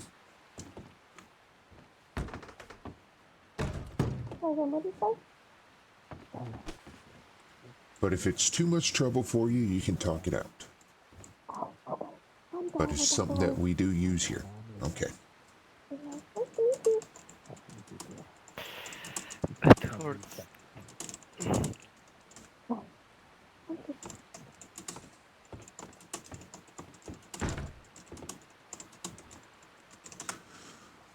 Alright, let's feel along this bruising, see if we find any breaks.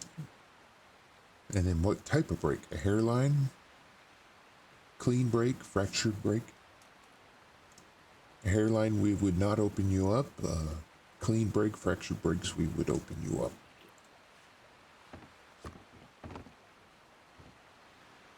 Okay, we have a clean break.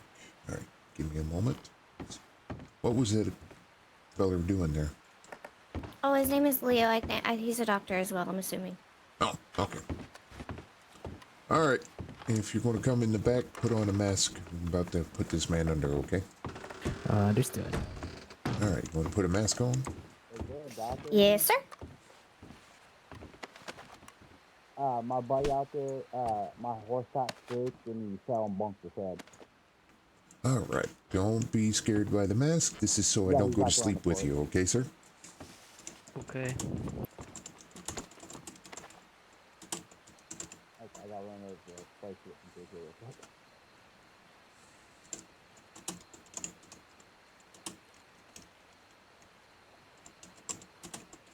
Give me a second, Cabel. Put it on.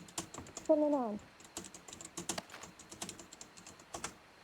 Alright, I'm going to have to look over your head here, make sure you ain't got no head injuries.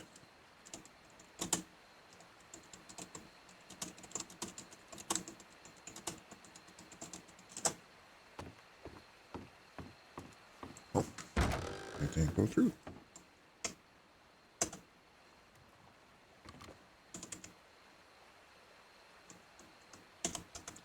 Alright, let's make sure there's no head injuries here.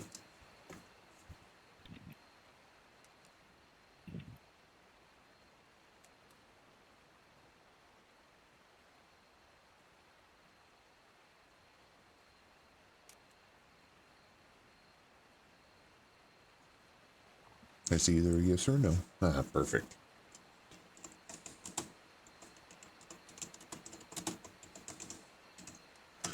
This is to make sure there's nothing broken into the lungs. It should be nice and even.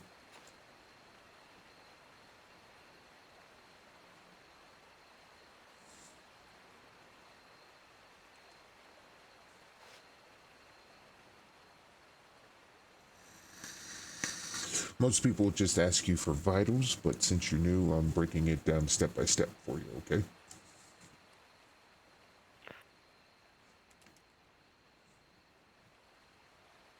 All right.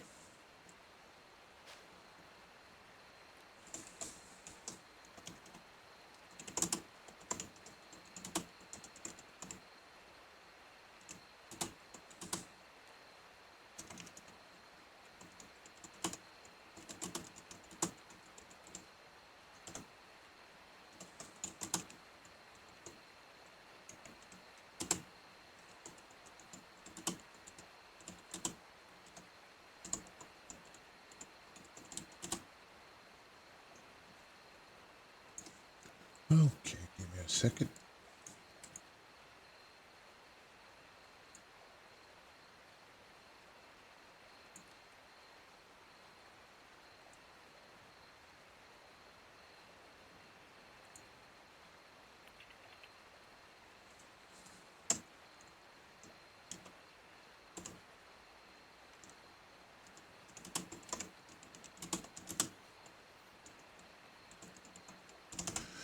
Okay.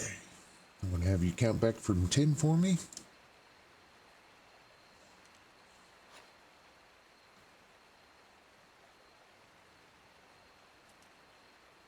sir.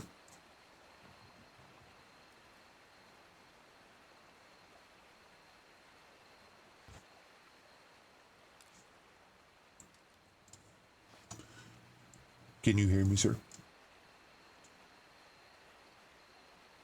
Yes, yes. Okay. Can you count back from 10 for me, please? We just put in an inhaler with chloroform dip sponge. This should put you under while we do the procedure. Okay? So what I must do? Count back from 10, 10, 9, 8, 7.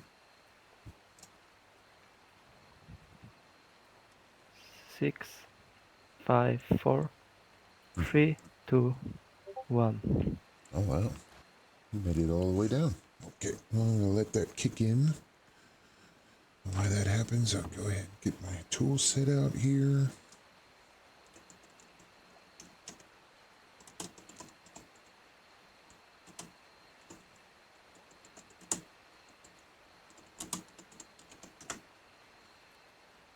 Okay.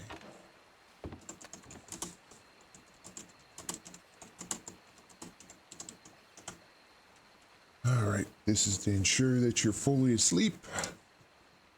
There should be no response if you're fully asleep. If there is a response, I'll have to do some more stuff here.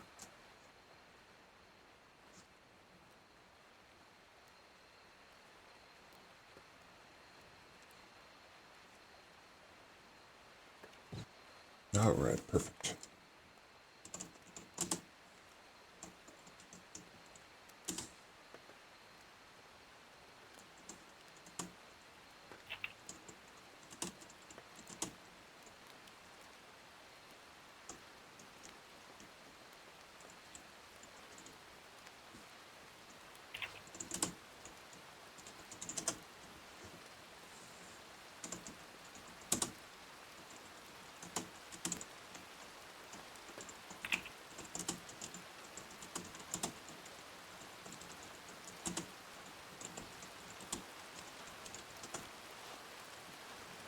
Just let me know if I'm going too fast for you there, okay? Okay, so far so good.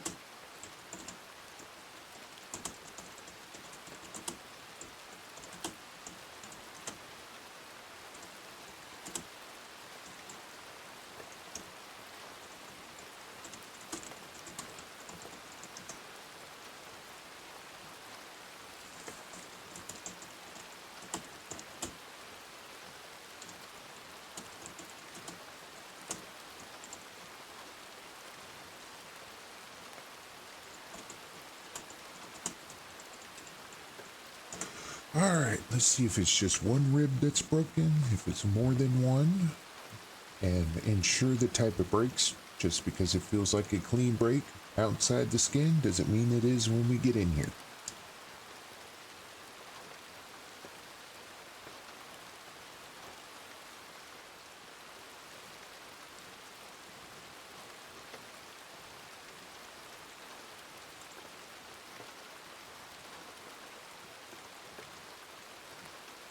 Just trying to see if you have one rib broken or multiple rib broken, and ensure the type of break that is happening here.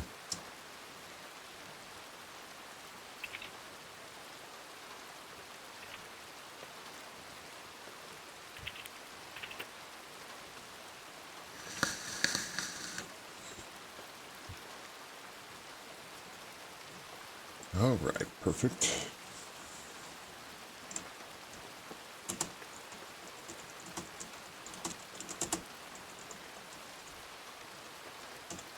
All right, let's flush the ends of those with saline.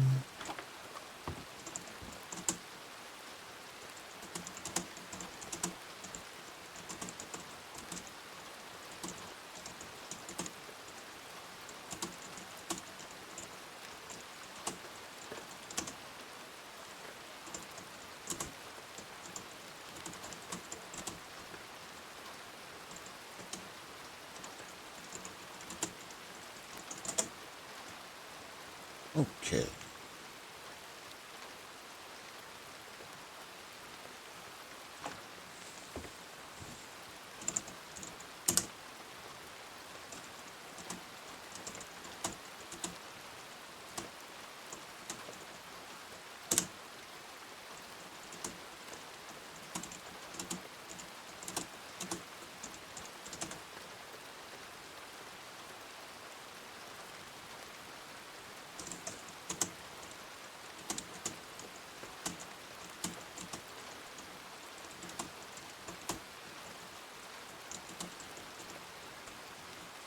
Okay.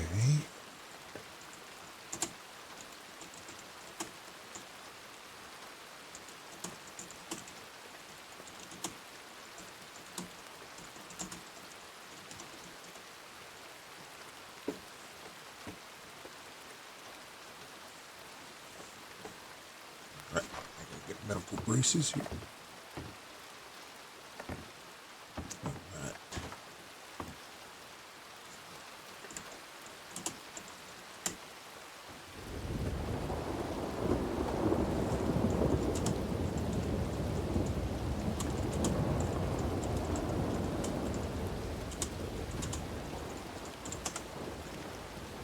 Okay. A plate you'd screw in, medical bracing kind of snaps in place. Okay. Helps hold the ribs in place to keep them from moving while the bone heals.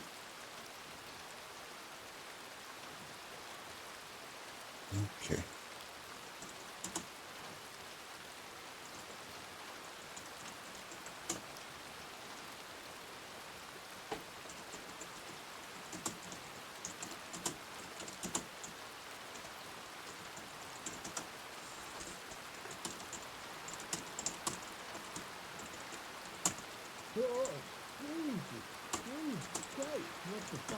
All right, let's make sure there's nothing else going on in here before I close you up.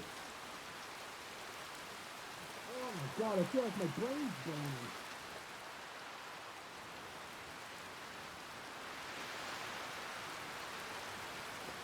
So, checking for any other injuries.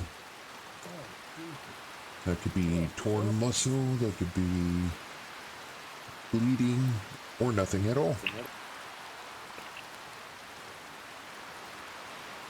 All right, perfect. The wolves, Jesus, fuck yeah, the wolves, Jesus. Oh my head.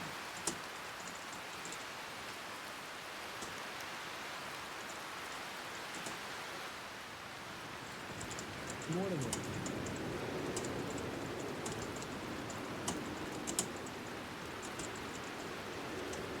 That's it.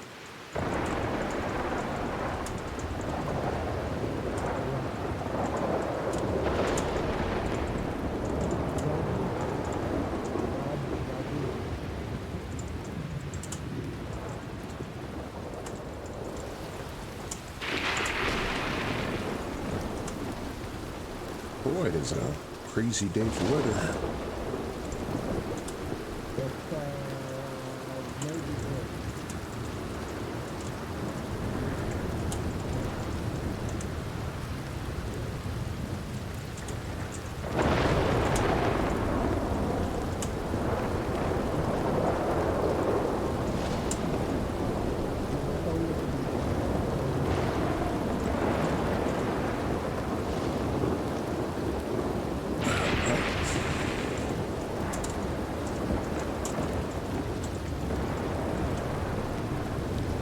Check the breathing, make sure to haven't wrapped these bandages too tight.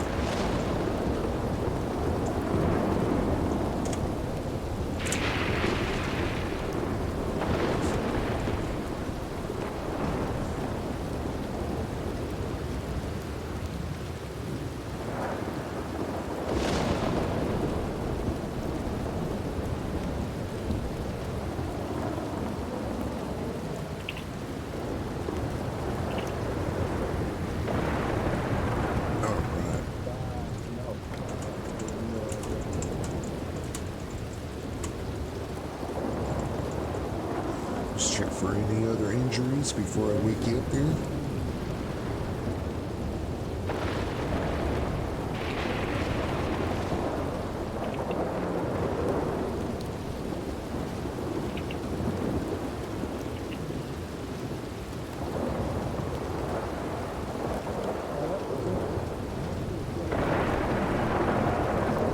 Perfect.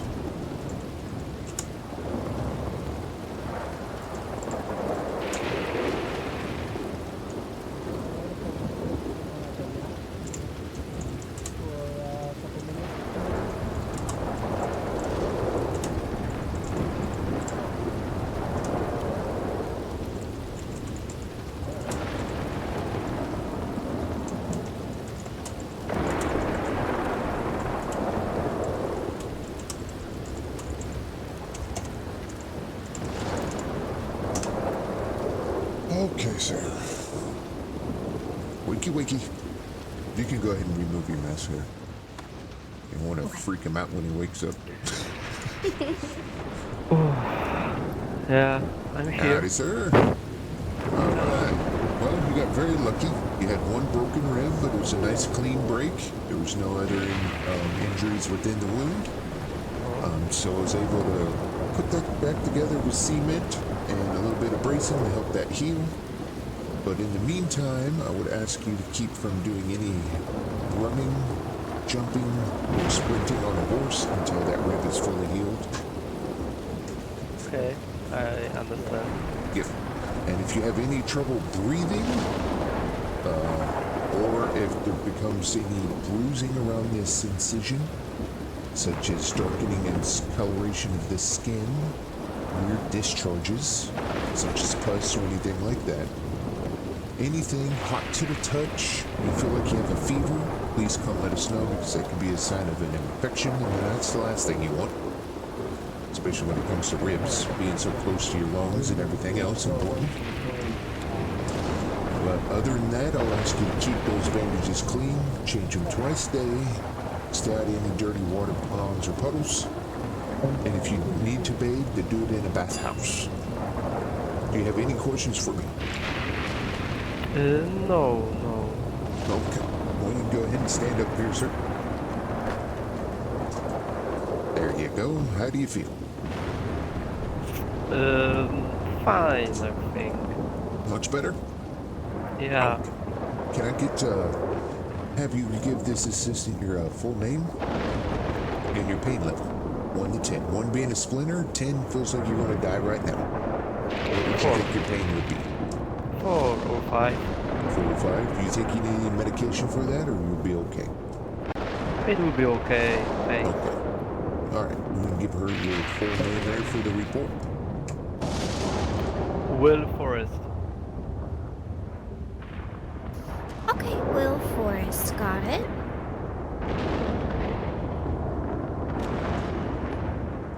Alright. Righty. Let's get you out of here, sir. You have a good day, sir. Thank you. You are a good man. Really, thanks. Not a problem. That's what I'm here for. Alright, any questions from me? It's pretty straightforward. Let me work on this a little bit, and then if I run into any questions... Yep. Well, and the only reason I broke it down step by step instead of just saying vitals is because he was new to the muscle system. Yeah. So you could just put check vitals on stuff like that. Okay. But other than that, it was pretty straightforward. No, as in like, I'm having Let me know. head pop issues. Okay, I get it. So yeah, we can go to the office here on the side here and have just a little snap back to make sure everything's fine. If we could just conclude now, I'd be before I do that, because there's no guarantee that I'll wake up. I get that, but I got all the information. I get the medication, everything's fine for me. Oh, no, actually, I'm not wrong. You still need a rabies vaccine. Did you get your rabies vaccine in the last 3 weeks? I have not got my rabies vaccine. Okay, stay here a second. Did you get attacked by some animals there, sir? Yeah, I got aggressively cuddled by wolves. Oh, yep.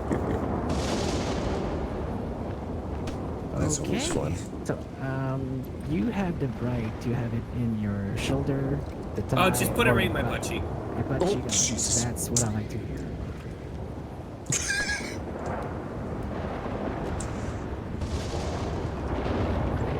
Are you the kind of guy who likes to calm down, or I just stick it in? Well, I'd expect you to buy me dinner before that, but you just go ahead.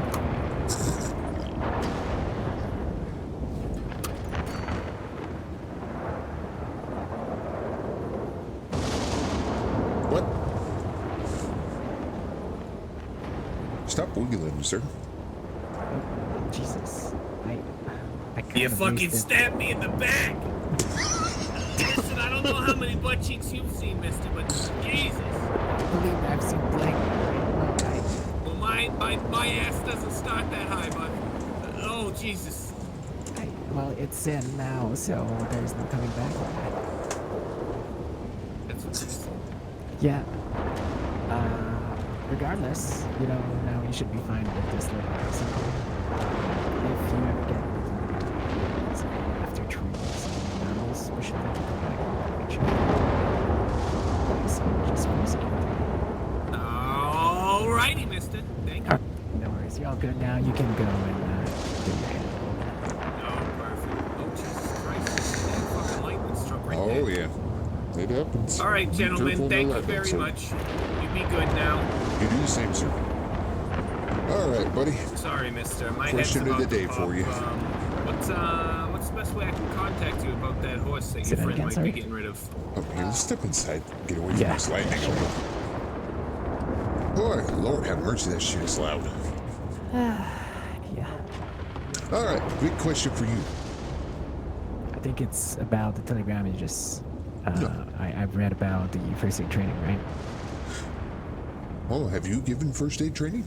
I haven't, but I have shadowed it, so I think I could be okay with giving it. I First time. I haven't shadowed it, so we probably need somebody that's a little more. Well, you haven't shadowed it at all, right? I mean, I could try and go for it. I don't think there's any problems. No, I just need to shadow you giving it to her. Yep. Let me just have a little drink here. Yeah, not a problem. How you doing on food there, assistant? Oh, I should probably eat, but I have some chowder on me. Okay. Last thing you want to do is fall over doing paperwork. We've all been there. Yeah, it's happened before. I just want to make sure, though, before we go into the first aid training, so you've Should been be in our hired. files. Yeah, that's what. So Darla, right? Yeah, Yep, yeah. that's They're Darla. they're in my files. I think I've been 11 hours on duty. Yep, she's Let me throw squared this away to outside. get first aided. We need somebody to be able to give it to her. You know what I mean? But if you, let me see. Duties. Yep, It should be in here somewhere. No, it's okay. I just need to check their file. Kiara already signed up that she was eligible for first aid, but not. She didn't do the training as of yet. I just wanted to make sure, otherwise I would have. She was just doing paperwork. Yeah, makes sense. Yeah, absolutely. No, I just if Kiara didn't have checked the time, I would have to check it beforehand. But everything's in order here. So what I'm going to do is I'm going to send a little telegram if my brain lets me do that today. It's been a pain. To tell them that we're going to be doing this here. Yep. Okay. And First we'll aid go ahead training. and move over to Strawberry. Exactly. Got you. And let them know I'm shadowing you on that as well. So they don't get freaked out. But if there is a call and I do have to run, I will. But let's see. Town coverage. Strawberry. See, if we would have just sat in Blackwater, we would have missed them. Exactly. That's why you got to move around. I just woke up. I woke up and I just wanted to check the telegrams, and then I found the boat well, of good you morning. and this guy with his rabies and everything. Yeah, good we morning to found you a too. feller with a broken rib when we rode up. So I'm glad that you were able to take care of him. Okay. And I had to train him on the T-muscle as well. That was fun. Yeah, I heard that a little. It's fine. I had the same thing a little bit earlier. If you're nice and you're understanding and that they just need to get their head around it, it goes pretty smoothly.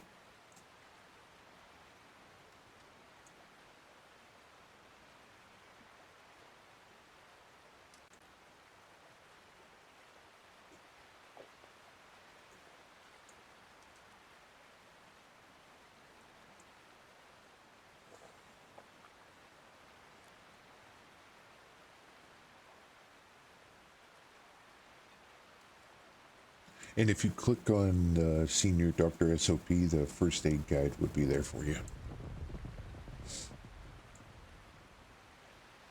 I'm talking to him. Oh yeah, I know that I figured. already. Sorry, I'm still writing the telegram. Not a You problem. take your time. I'm still working on this report anyways.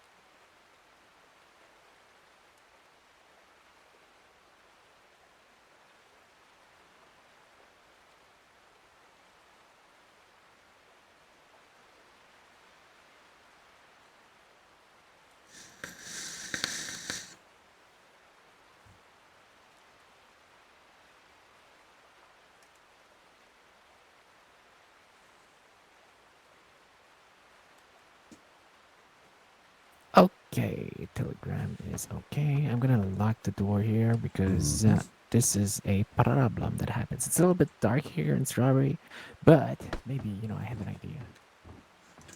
I can put up a lantern if you want me to. Or we could do the training in a really dark area. This is actually where I did my, not my training, my doctor's exam. It was really, really creepy. Yeah. Give me one more second. This damn door.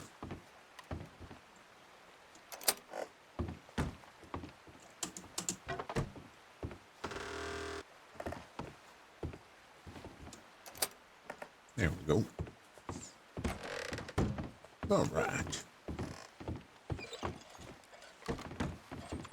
This is perfect. Brings back memories. Here we go. And let me just shuffle through the notes. I'm gonna take the paper. Mm-hmm.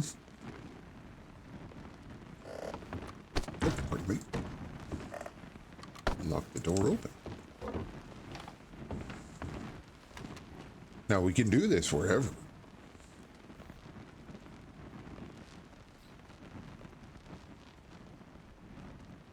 Ooh.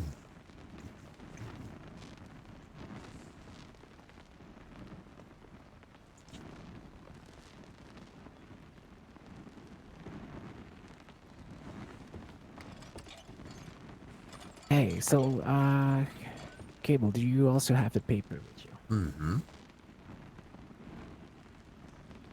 I sure do. All right. So what I've been told is that basically we read through the paper, but we explain as we go at the same time. Obviously, I'm going to say it in my own words. I'm not just going to be first aid training. 1. First aid training is meant to be carried out with assistance. Okay, so I'm just going to stop that right away. Okay. Basically, we're going to teach you first aid. So first aid is all about stabilizing a patient. The deal here is not to, treat them. It's really just to make sure that they are stabilized, that they do not die in front of you. It's basically just to make sure that their vitals are okay. You are encouraged to take notes through the whole certification because we're going to ask you a couple of questions at the end, which is kind of a short exam. You have access to your notes through the exam, so you are encouraged to take as much as you need. Okay. To clarify as well, if you try to treat the people with first aid certification without the presence of a doctor, this could be considered medical malpractice. So you don't want to go and try to treat the people, even if you know a little bit about it. And if you don't have any supervision, this is only first aid. This is not your doctor license. All right? Gotcha. So, stabilize. Exactly. Stabilize is the most important part. So, the first thing we're going to talk about is the tools that you're going to have access to stabilize the patient. So, one of the most common one and obvious ones is going to be the bandage. So you can use the... also tell me if I'm going too fast at some point, if you have questions or anything, okay? Just tell me, Leo, fuck's sake, you're going too fast. Please slow down. Okay. Okay, so the first thing you can have access to is the bandage. With the bandage, you can basically just wrap the wounds, to slow out the bleeding. It's good to soak up any kind of fluids in general.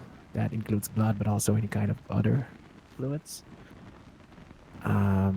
Usually you can also wrap coffee grounds in the bandages, but that we're going to talk about it a little bit later.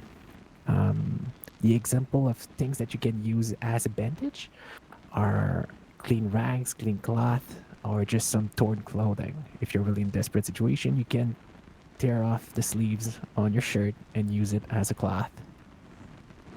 Obviously, you want to keep it as clean as possible just to avoid any kind of infection. Is that good for the bandages? Yes. All right. So the second tool you have at your disposition is the tourniquet. A tourniquet is basically something you're gonna place on the limb to slow down or stop it bleeding. Obviously, this is for the limbs and nothing else. You cannot put a tourniquet around the neck or the chest or the waist. This is just really bad. You know, it's basically for the arms and the legs. Okay. Stuff that you can use as a tourniquet would be a belt, a gun belt, a tie, some cloth. That's all stuff you can use. Usually people go for the belt when they want to use an improvised tourniquet. Okay. Any questions for the tourniquet? No. Okay. Then there is the coffee grounds. That's what I was talking a little bit before. Have you seen any doctor use the coffee grounds before? I don't think so. Okay. It's more So of the a whole- first aid experiment. Yeah, it's all good. The coffee grounds, you know, they are good to help the blood coagulate. So what you want to do with them is you want to pack them in bandages. You want to wrap the coffee ground. You never put the coffee ground directly inside the wound. You want to, yeah. So yeah, I'm trying to put it in different words, but that's basically it. Never put the coffee grounds inside the wound. You got to wrap it in the cloth, bandages, anything before you put it inside the wound. Okay, that makes sense. That makes sense. Perfect. So usually what you can do afterwards, if that's the only wound that you have to tend to, you can apply a little bit of pressure just to help with the bleeding if it's bleeding a lot. Usually the coffee ground is really good for heavy bleeding.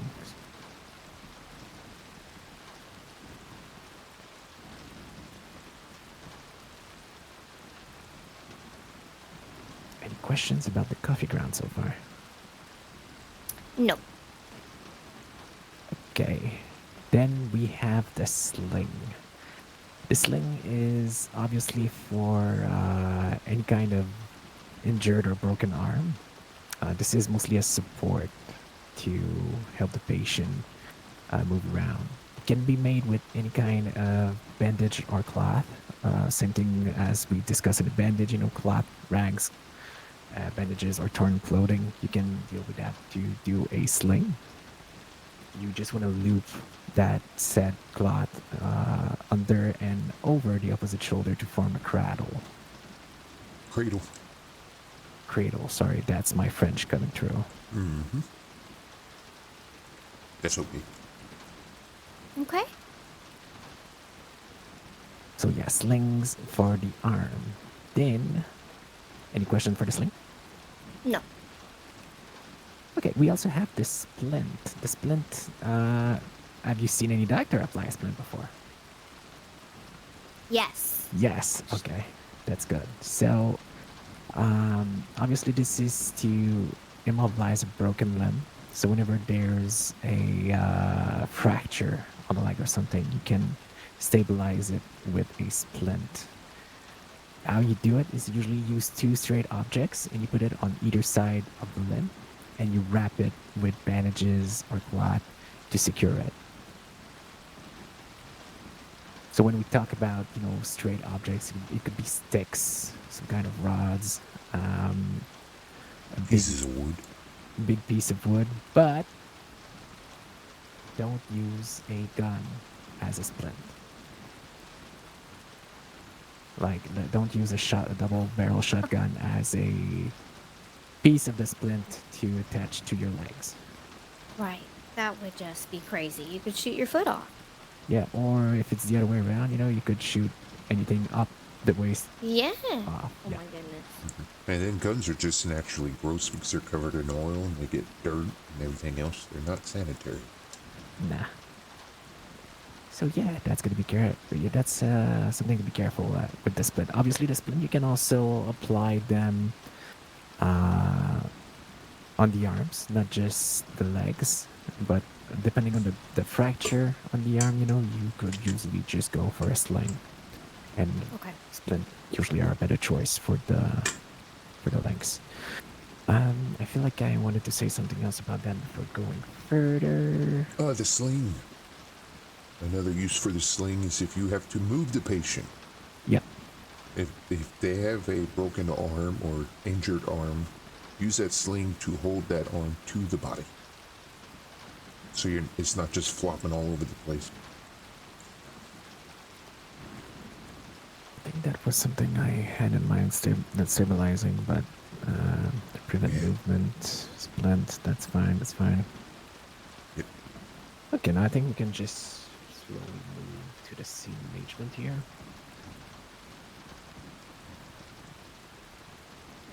Okay, so any questions before you move on? No. Okay, scene management. So this is mostly when you arrive, and you see someone that is injured. You there's a couple of steps to make sure for your safety, the safety of the patient, and what to do in what order to make sure that everything goes fine.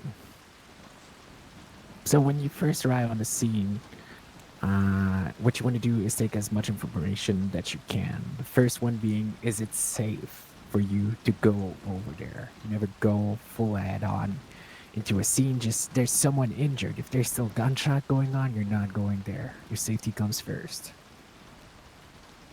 That also comes, I say gunshot, but that also works for any kind of wild animals or any kind of rapid rivers. There's a train, there's a lot of people and horses traveling by. You want to make sure that you're safe to go and treat someone.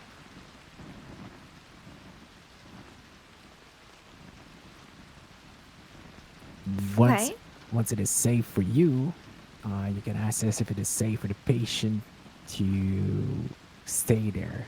Only if it's necessary, you can move the patient. Otherwise, you try and avoid to move them. But let's say they're in the middle of the road and there's a lot of people, coming with horses. Usually on that road, it could be a little bit dangerous. You want to maybe move it a little bit to the side just to avoid any kind of complications. But other than that, they stay where they are. Okay. So once you're on the scene, you can ask around if there's any kind of witnesses or any kind of other victims around. You can ask them what is going on. Ask information from the patient as well to make sure that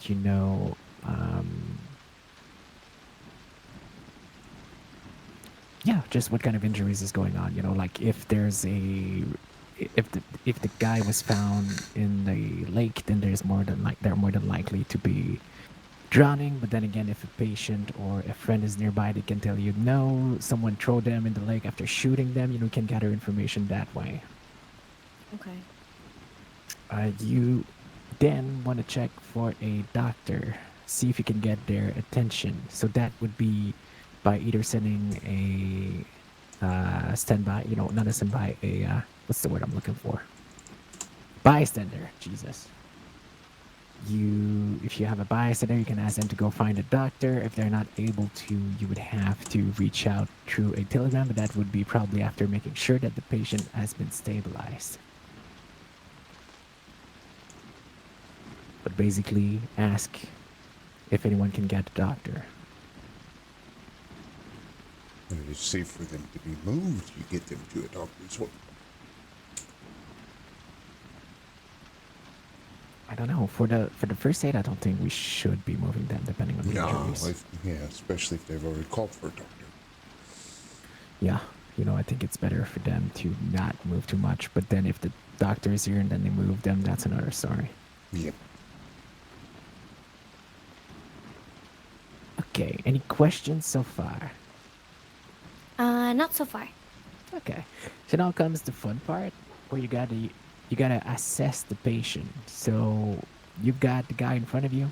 What's the first thing you think you're gonna do? Check for vitals? You got it. So the first thing you do is check the vitals. then I'm letting you. Uh, you can tell me what's the second one. You already know it. I'm sure of it. Check for injuries. Yes. Right. So then, depending on the injuries, you kind of have to determine which one it could be. So let's say if we have a gunshot wound, you might have to make sure, like, is it a lodged gunshot wound? Is it a through and through? Same for the fracture. If it's a bone break, is it a hairline? Is it a clean fragmented break? Or is it a compound fracture? Okay. In some cases, there might be some bleeding, so you might want to check for the bleeding if there's any kind of open wound. Severity. Yep. Check if it's low bleeding or high bleeding, because that's gonna change how you're gonna basically just deal with the blood, or the bleeding, I should say. Okay.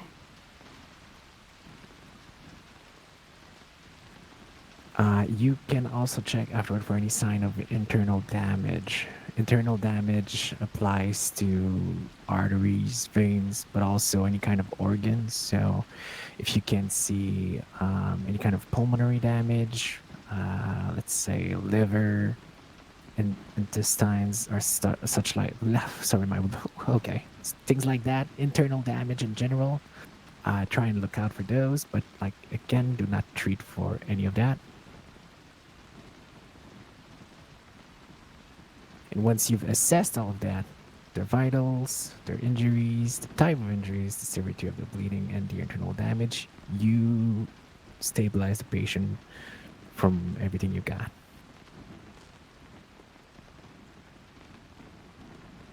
Sometimes it might be a little bit hard to stabilize, but you just got to do the best that you can. Okay. So once you've managed to stabilize the patient, what you do is you gotta monitor the vitals and make sure that they stay stable until the doctors or any kind of reinforcements arrive.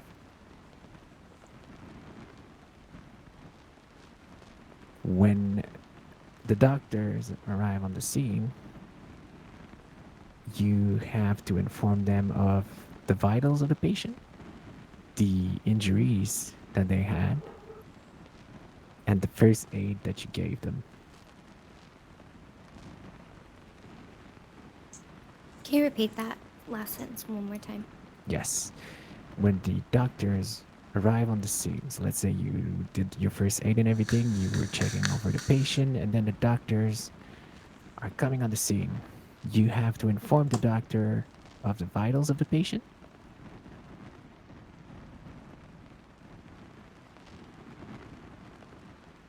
the injuries,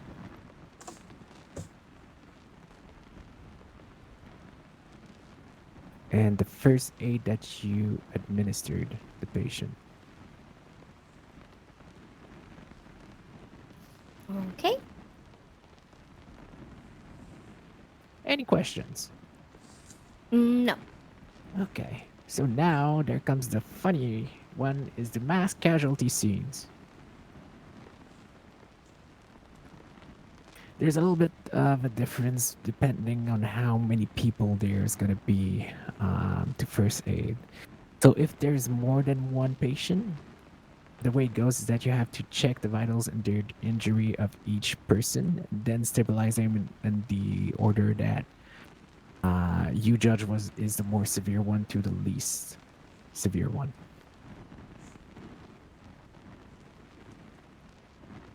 That's usually for 1 to 2 patients. Well, basically just 2 patients. So you check their vitals and injuries, and then you treat the most important ones.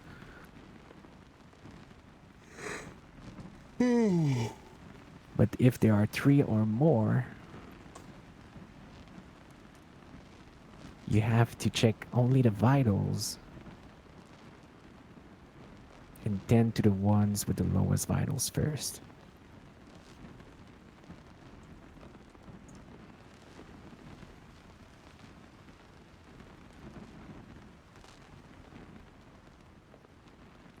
Okay. So 2 person, vitals and injuries. 3 or more vitals first, then injuries.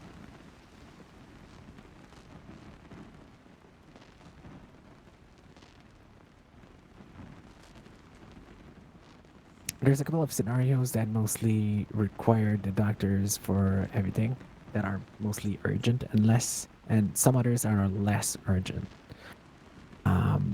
Wounds that require our attention as fast as possible would be the gunshot wounds, the animal bites, the soft head bumps, any kind of punctured like a knife puncture, a harrow wound, or any kind of lacerations as well. A broken bone, major infection, and snake bites. Whoop. Sorry about that. Okay, and those are ones that I cannot assist with. Those are all for doctors only. Well, all of this, if you're alone, you cannot treat any of that. In any case, you can just administer the first aid. This part is basically to say, these wounds I just told you, they require attention of, medical attention as soon as possible. So we need to get a doctor.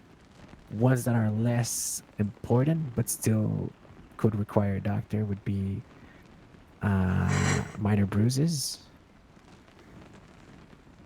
some small cuts or scratches, like superficial scratches,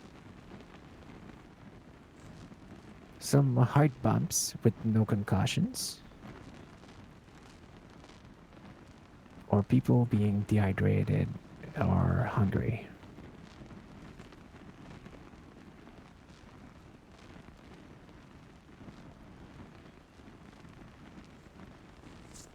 So obviously, if they want the medical attention, we can give them the medical attention. But usually, if we're talking about small cuts or scratches, any kind of hard bumps with no concussion, there's no big danger for the patient's life in the said moment.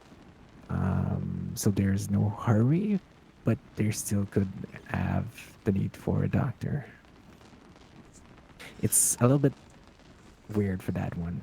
Yeah, we had to deal with one of those down in Blackwater. There's a guy who said he had superficial scratch and he did not want to give more than that. And he's trying to beg for medical supplies. I'm like, that's not how that works. Yeah. So, yeah, she got to see that firsthand. But basically what we're saying is there's emergency in the first one I told you, there's less emergency, and last one I told you. Oh, okay, got you. Yeah. One needs to get a doctor around immediately, then the other one not so much. Okay. If you have to send a telegram to the telegram stations here at the doctor's office, just always make sure that you send your location. Because otherwise it might be a little bit hard for us to, it's the most important part, like we need help right now. Okay, but where do I have to go? I need a location. If you send it from Strawberry, for example, you can maybe be a little bit more precise. Like, let's say, it's someone in the saloon. So in Strawberry Saloon, someone is unconscious. I administered them first aid, and I need a doctor. Okay. You can write, just like the telegram we use for any kind of medical messages here, you could also write the time at which you sent it, the number of people that are injured, because if you have to treat 1, 2, 3 or more people, it's important to know. And the injuries that are present.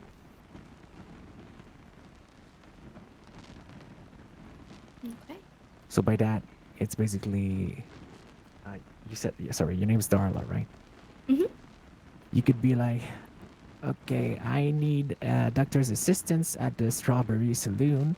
There are 4 people injured with gunshot wounds, and they all have been treated with first aid. And you sign it off with your rank and your name, so Assistant Darla. Assistant Dr. Darla. You try and give them as much information as you can, but not taking too much time. Obviously, you just want to keep it to the important one. Got you. Okay. Any questions? No. Okay, now what do you do when you got a gunshot wound? So now we're moving to the procedures just to clarify. What do you have to do when there's this kind of injury? How to apply the first aid, and we'll get you through all of them.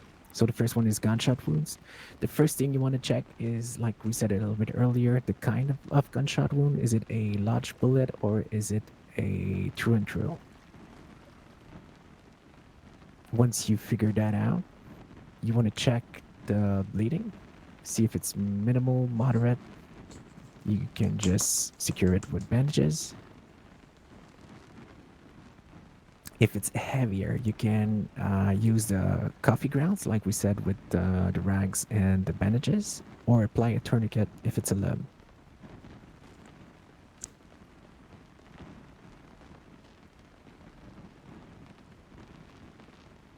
When you apply bandages or coffee grounds and the blood soaks through the first aid you've applied, you don't want to remove your bandages or your coffee grounds. You want to apply more.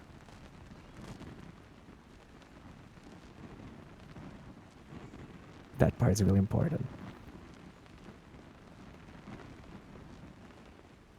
Okay. Any questions for the gunshot wounds? No. Okay, so now we go for the lacerations, the deep cuts. A little bit similar to the gunshot wounds, you want to check the bleeding level. And if the bleeding is minimal to moderate, you can just wrap some bandages and make sure it helps with the bleeding. If it's heavier, you can go with the coffee grounds as well, or the tourniquet. It's basically the same thing.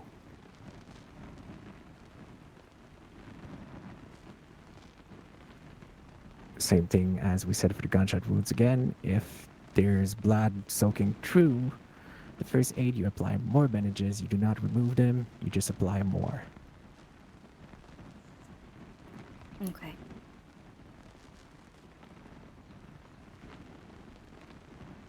Now, a little bit earlier, we asked to check for any kind of internal damage because there might be some artery or vein damage in a gunshot or laceration wound. So when that happens, you have to identify if it's a artery or a vein that has been damaged. Do you know how to spot the difference between the both of them? An artery is light blood and spurting, and a vein is dark blood and oozing. You got it. That's exactly how. So, yeah, if you see any kind of bright blood just spurting, that's artery damage. If it's just oozing with dark blood, that's usually vein damage. So if you see that kind of bleeding... You're fine. I can still hear you. It's just I couldn't eat while next to the bed. Yeah, I get it. Okay. So, same thing as the bleeding from the gunshot wound and the lacerations. If it's on a limb, you can apply a tourniquet. If it is not a limb, you have to use the coffee grounds. So the difference here is that artery or vein damage are usually really, really bloody. So for this, you would usually resort to the better option, the coffee grounds or the tourniquet. Bandages are mostly for low bleeding.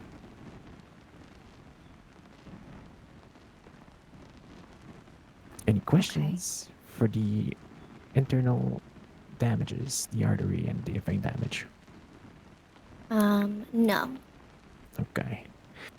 What to do if there is a lodged object in a patient? So large object usually what we're gonna find, what we're gonna find is an arrow, a knife, a branch, stuff like that. You do not remove or break whatever is in the patient. You leave it there. What you want to do is check for the bleeding again. And if it's on a limb, you apply a tourniquet.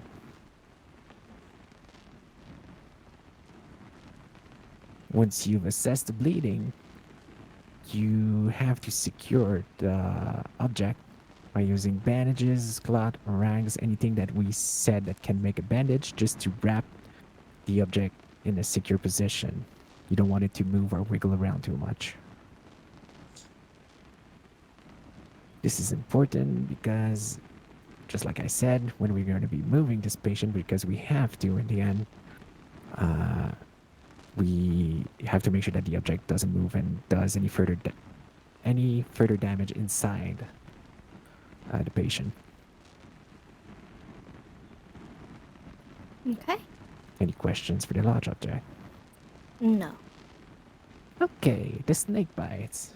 So snake bites usually, most of them are gonna be bites on the ankles or the legs. So it's quite easy to apply a tourniquet above the bite. But basically, if the snake bite is on a limb, you apply a tourniquet above it. Once that's done, you want to clean, the snake bite with a little bit of cold water.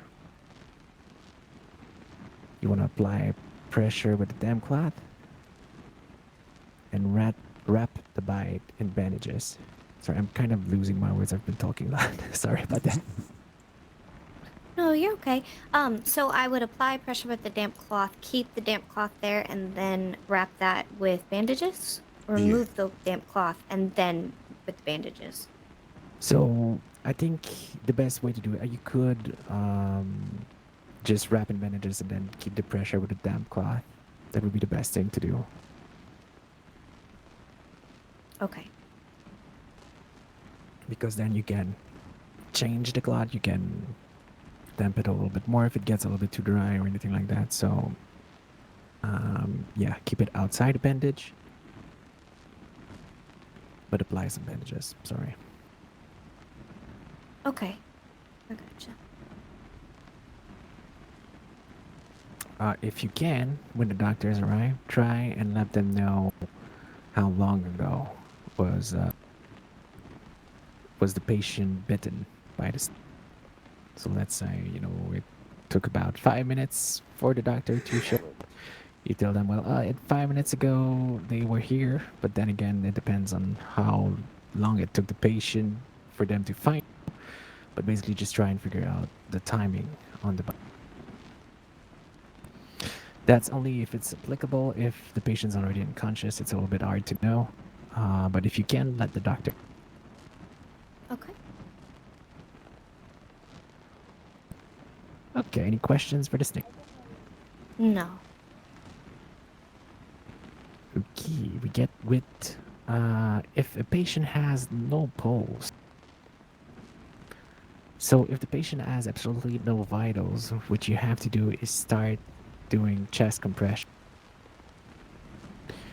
To do the chest compressions, you have to place 2 hands in the center of the chest, and you have to push steadily. Sorry. Yeah, it was pushed down in steady motion. Sorry, I was angry about my own self, not you. You're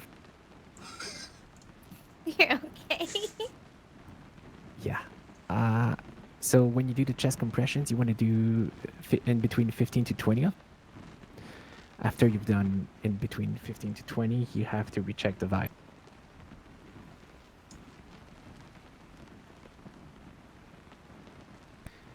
If you've been doing chest compressions for 2 minutes and there's still no signs of life, you can switch off with someone else that might be. Obviously, you can tell them how to do the chest compressions if they're not too confident about it. You can keep going if you feel like you can keep going, but 2 minutes can be quite exhausting for doing chest compressions. Shitty puppy. So you want to keep doing the chest compressions until there's a pulse. That return. Any questions for the chest compressions or the no pulse situation? If I've been doing it for a while, switch off with somebody else, they do it for a while and come back. Is there like a time limit that you just sort of have to let the patient go if they're gone? I would say it depends. If it's the only patient you have around, try and not let go at all. Yeah, Okay. wait for a doctor. Until there's a arrive. doctor. Yeah, Got wait you, until there's okay. a doctor.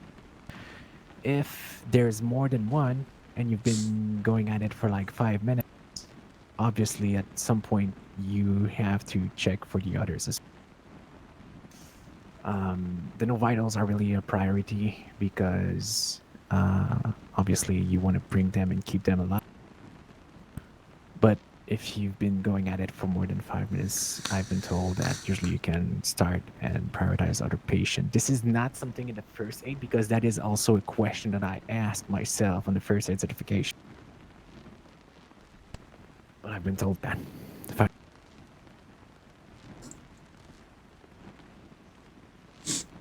Jumping the shark a bit.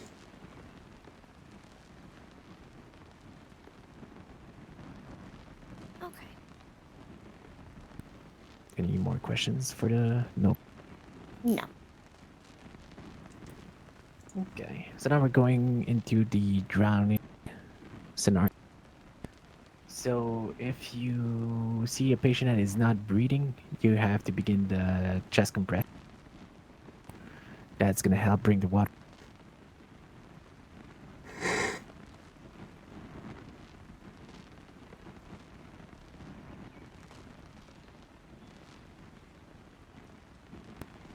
Basically, you do the same thing. You do 15 to 20 chest compressions. You check their pulse.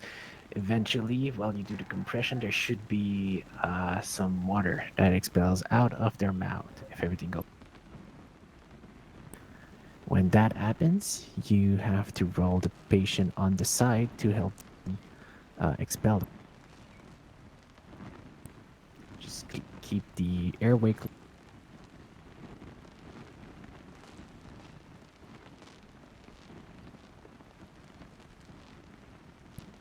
Once they are breathing again and that they are stable, you just have to make sure that they stay dry and warm. So you can give them, if you have a coat or something, to give them just to cover them. Okay. In a scenario that someone is breathing when you find them, just make sure that you put them on their side to make sure that the water is leaving their mouth, that there's nothing left in their air.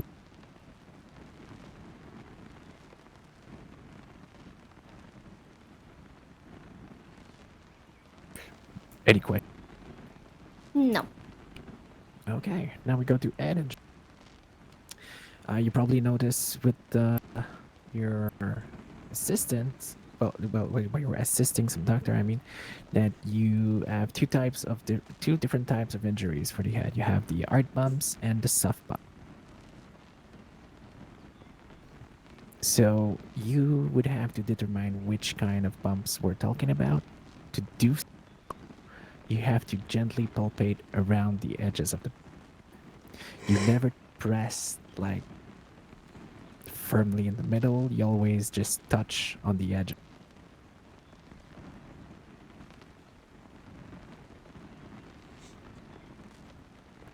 So if it is a soft bump, you require a doctor. So we can treat it as soon as possible. If it's a hard bump and the patient is conscious, the only thing you want to do here is give them a concussion test. Do you know how to give a concussion? I don't. It's fine. We'll look into it in a few seconds. But after a concussion test, if there is no concussion suspected, they don't really need any kind of further treatment. They should be fine on their own. But if you suspect a concussion, then you should contact a doctor.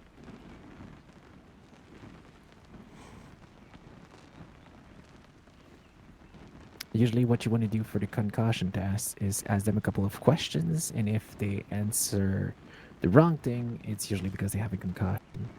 The questions that are usually commonly used are, what is your name? If they have any kind of struggle remembering their name, it's usually a sign of a concussion. If they know where they are standing, what's their location? Same thing, if they have trouble knowing where they are, that's a sign of a concussion. Is his voice like You breaking can up ask weirdly? them how many fingers they see. You can show them maybe 3, 2, 4 fingers, just one hand numbers. He's And like, if they too don't say soon. the right number, that's a sign of a concussion. You can ask them the year, but I mostly wouldn't suggest that one because the year, a lot of people don't actually know what year it is. But you can also ask them about a color. So usually you can use a piece of clothing, anything on the floor, furniture, something close to you to ask them the color. If they don't answer the right color, signs of a concussion. You can also use any kind of signs that shows confusion. That'd be dizziness. Dizziness. Oh my God, Cabel. Dizziness? Can you say that word for dizziness? Dizziness. Yep. Nausea and any kind of difficulty with balancing themselves when they walk. If they keep falling, that's bad.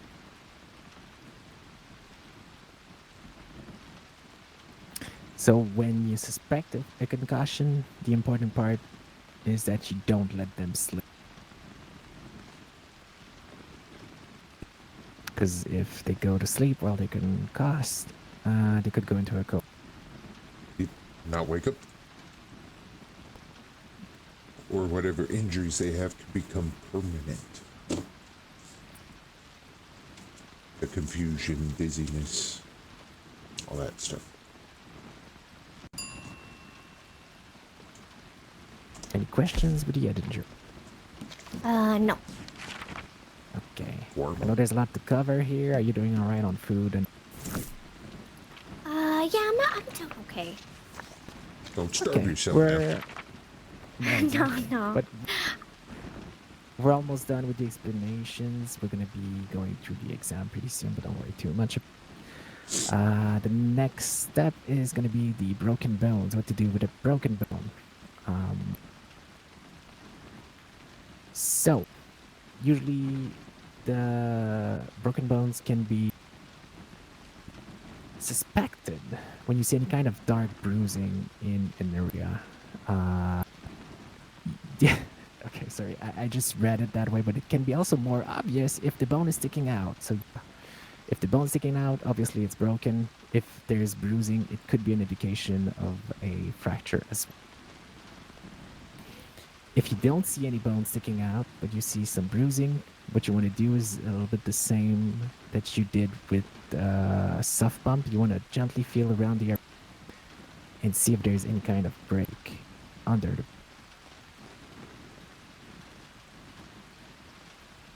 the possible fractures you can find are a hairline fracture, fragmented fracture, or just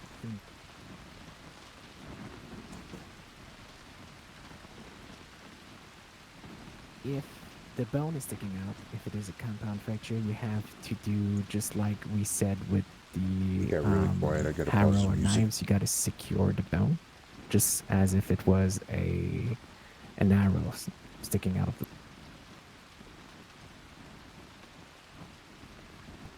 So what you want to do is use bandages to immobilize.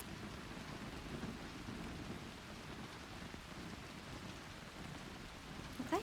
If the bone is not sticking out, then you can apply a splint or a shit. What's the other one? A sling. Sorry. A splint or a sling.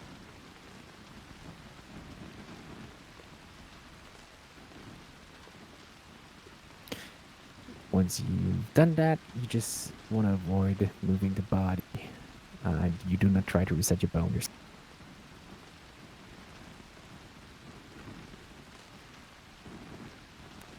So in the same kind of subject, we also have the dislocation. So dislocations, usually you don't want to force anything back into place. The only thing you can really do here is apply a splint or a sling. I would strongly suggest a sling usually for a dislocation. Just to avoid the patient so he doesn't or they don't move their limb too much until they see a doctor to have it.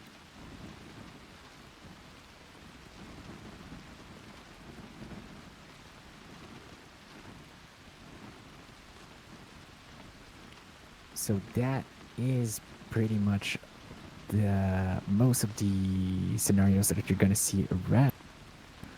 But we also have to specify here that you are not allowed to disinfect, cauterize, suture, or treat the injuries any further than what we just discussed in the first aid training. Under any circumstances. Because as I said in the beginning, if you do so, that would be considered medical malpractice. Okay. Okay, so that's pretty much it. We would just have to go through the exam. So before we go there, do you have any questions? I've been asking that a lot. No, I don't think I have any questions. No, I think I'm all set. You explained it pretty well. Okay, so now we're gonna go through the exam. Okay. You feel ready? I think so. You're gonna be fine. Don't worry too much about it. Alright, so question number 1. You arrive on the scene and there's 3 different patients. You check them, and the first one has stable vital. They have a little bruise on the arm. The second one has no pulse, and they have a gunshot wound lodged in the chest. The third one has no vital, and they have a broken bone sticking out of their leg. Jeez. Who would you assess first to the left? I would assess the second patient with no pulse and the gunshot wound to the chest.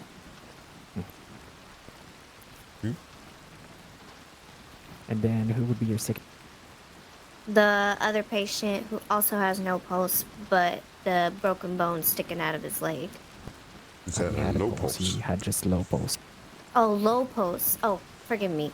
Then the fellow who has the low pulse, but the bone sticking out of his leg. And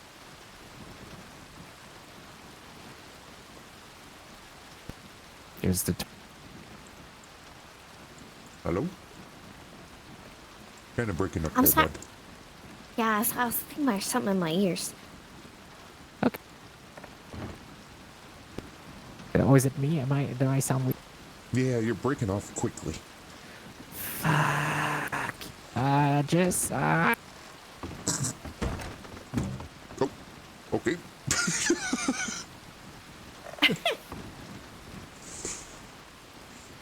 Okay, I thought it was just me.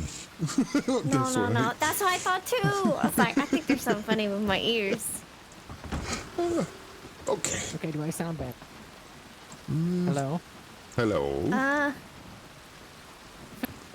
It's like, oh, okay, I was going to say you're just letting off your voice box too soon. That's what it sounds like to me, anyway. Mm-hmm. Hello. Hello. Okay. Okay, now you.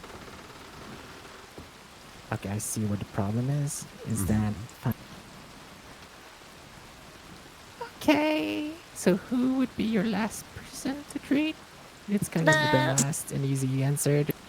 Yeah, the fellow who has the stable post, but a bruising on his arm. Yeah, you got it. Okay. Once you've stabilized the patients, what should you do? I should pull up my notes just in case I miss something because I think I know, but You're fine. You have access to all your notes, so take it. I would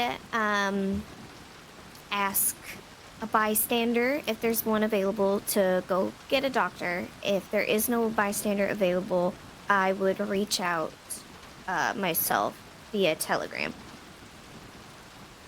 Okay, and now let's say you've done all of that. What do you do with the patient until the doctors are? I keep checking vitals and making sure they're stabilized until the doctor arrives. That's so. When the said doctors are on the scene, what should you do when they are?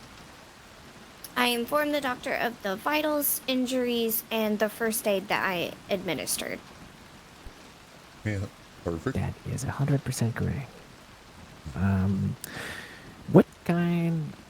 What can you use to slow down the bleeding or pack a wound? I can use coffee grounds, or a tourniquet if it's on the limbs. Yes. Anything else? If it's light bleeding, I can use a bandage. That's pretty good. What is a splint, and what use do you make? A splint is two straight objects on either side of the limb and wrapped cloth around the sticks in the broken limb. More so for legs, and it is to immobilize the broken limb or fracture. That's good. And same question, but for the sling. The sling is a bandage, a cloth, rag, torn clothing, preferably clean. Loop the cloth around or under and over to create a cradle so that broken arm or dislodged arm doesn't move around, keeps that immobilized. Exactly. What can be used as a tourniquet? Either like a belt, gun belt, a tie, or a cloth. Any kind of, that's good. I think you can do it with clothing as well, but mostly just, that would imply the belt and the gun belt, so that, hold on a sec. Oh, okay, this one's gonna be fun.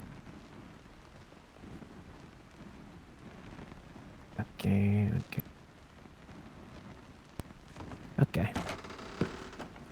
Ah! I'm injured. I need help. What? Oh my god, I am in pain. Oh my god, this is so Oh wrong. my goodness. Okay.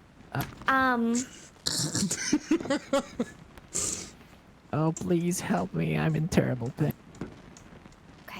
Okay. The first thing I do is I would check your vitals. Could you just do it for... just do it as if it was real. Okay. I'm checking your vitals.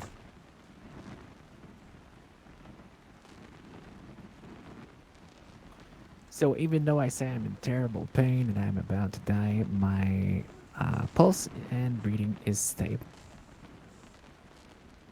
Okay, I'm gonna take a Oh my look God. at you, and I'm gonna figure out what's wrong, what's bothering you.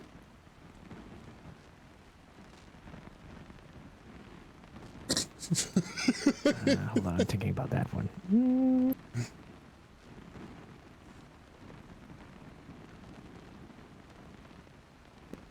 I will go with something you can actually do here. Yeah.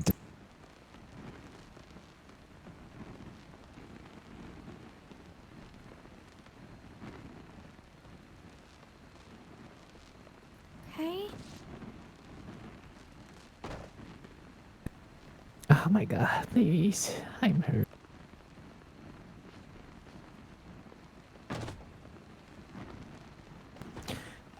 Okay, I'm gonna palpate around the bruising to figure out if it is a crack or fracture.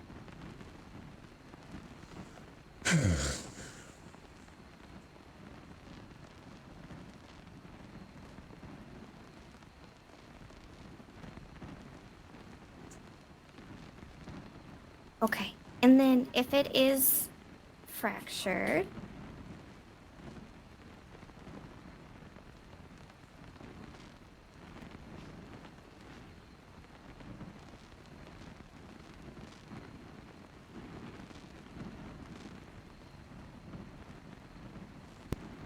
So this is a little bit of a tricky one as well. But you can shuffle through your notes and take your time. I'm not desperately in pain right now. okay. So, I don't remember if I saw where the bruising where it was. I'm gonna check and see if it's a limb or if it's around your chest area, your torso, where it's exactly at.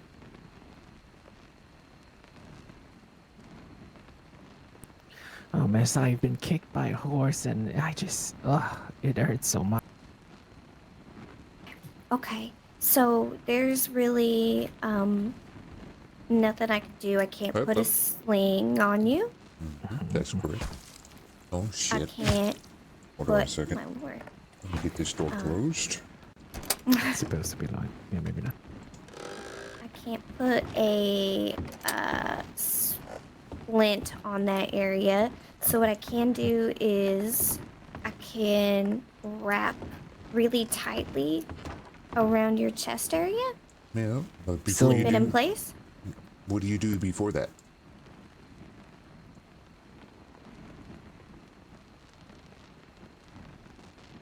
You know there's a fracture, but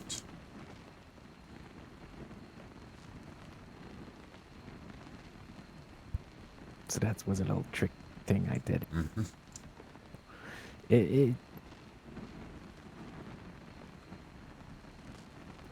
So, you know, like, I'm gonna take it with another scenario. You know, when we said, oh, there's a gunshot wound. It's like, let's say, oh, I've got a gunshot wound. And I say, well, there's a gunshot wound in my... There's something you gotta check to make... Before we keep...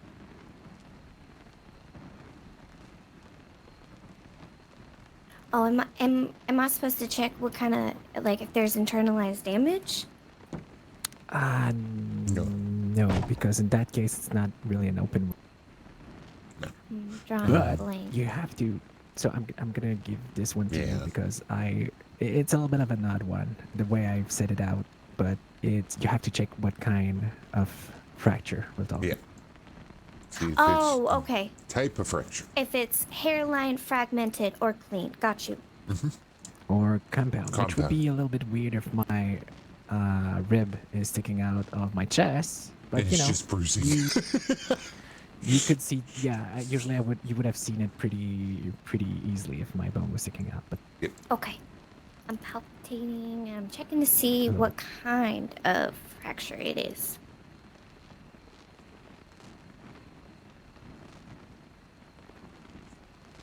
Okay. And since it is a hairline fracture, that's when I would then wrap tightly a bandage around your chest. yes, but well, I mean, tightly is.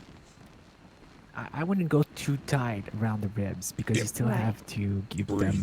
So Breathing. yeah, exactly. Okay. So They're the breathing. tightly to kind of keep you immobilized, but not enough to keep you from suffocating. Correct. Yeah, don't give them a course. Okay.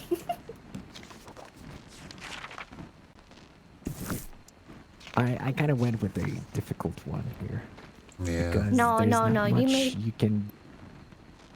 First It's aiding, okay. there ain't Under much my you can notes, do. Yeah.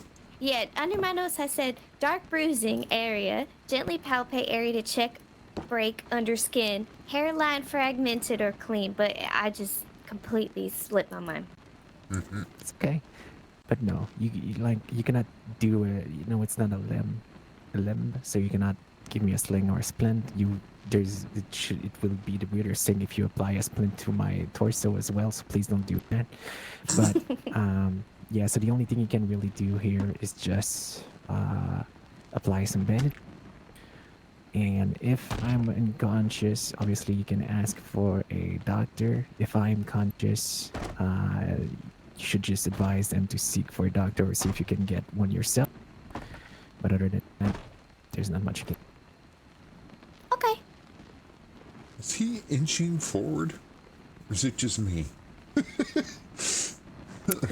Okay, now let's change it. Cabel, do you have the scenario in front? Mm-hmm. Do you want to do the next? The very next one? Yeah. Okay. If you don't have to. It's just, if you want to throw yourself into it.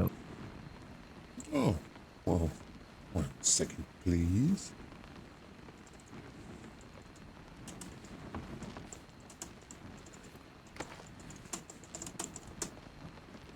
I'm gonna read the diagram real quick, just in case there's something important here. Okay.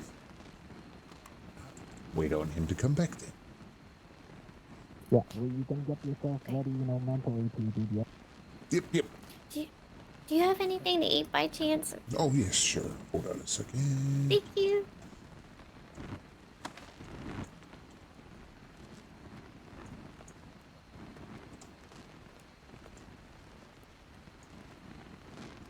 Oh, can't do it with my thing out. Hold on a second.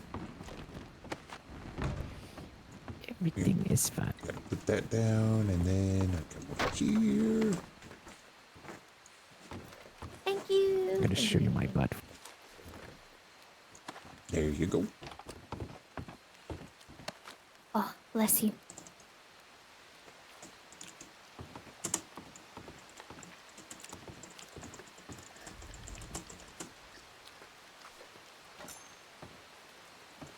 Okay. All right, are we ready? Ready. All right. Holy shit, my back really hurts. Help. Yep. Hello. Okay. Sir, if you could stop moving for me, maybe take a seat. Take a seat. Okay, that makes it worse. Well, no, okay, so... obviously not a seat with the wall behind. Oh. Okay, I'm just gonna check your vitals here.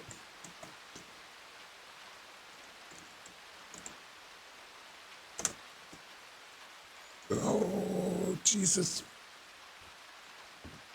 Okay, I see the arrow sticking out. I'm gonna confirm that that's exactly what's causing this. Yep.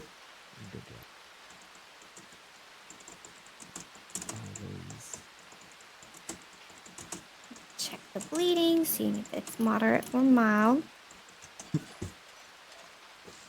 Okay. And now that I know that there's an arrow there with small amounts of blood, I'm not going to touch the arrow. I'm not going to move it, but I'm going to take this bandage and I'm going to wrap it around it to make sure that it doesn't move. Oh. Okay. Yeah, just take it out.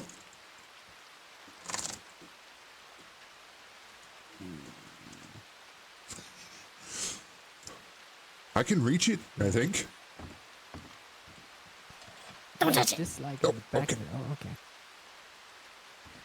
But I mean, it's so easily accessible. I feel like we should really go and remove it. He looks so much in pain. Why are you just wrapping that in bandages? I really think we should wait for a doctor to take a peek at this. So we're going to make sure it doesn't move.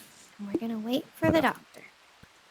Aren't you a doctor yourself? Like, why are you putting bandages on them like now? Like, why? Come on, like, just remove the arrow already. I am an assistant doctor. If we remove that arrow, he's gonna spurt us all in the eye with blood. Oh You want no, I that? don't want to bleed to death. Exactly. Yeah, and I don't want to be blinded by my friend's blood, so you're totally right. Thank you, Miss Assistant Doctor. So now Okay. you wrapped his shoulder, right? Mm-hmm. You sling it? Oh, not yet. Let's add a sling to this so it doesn't move. How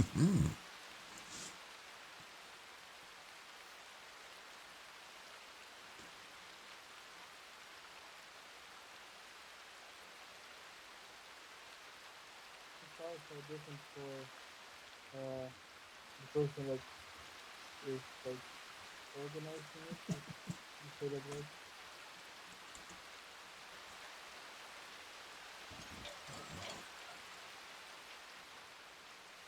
Okay.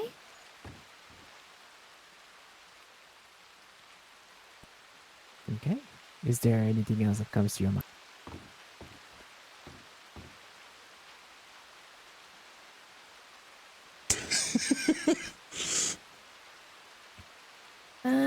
Secure in place, and then have patient move to the closest doctor's office.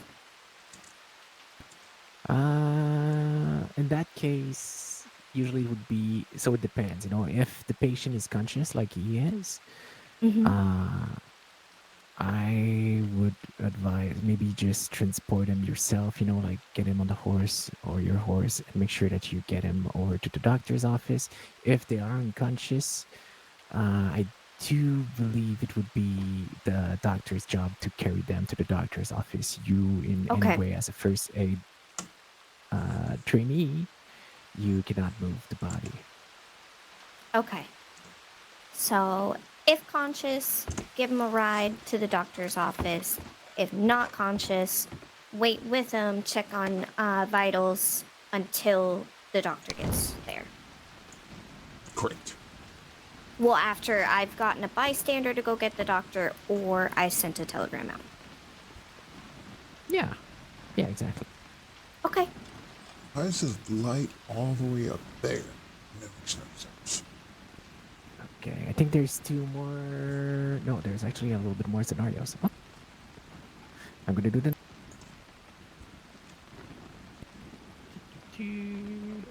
This is fine. Now we're at this one, so okay, stay here.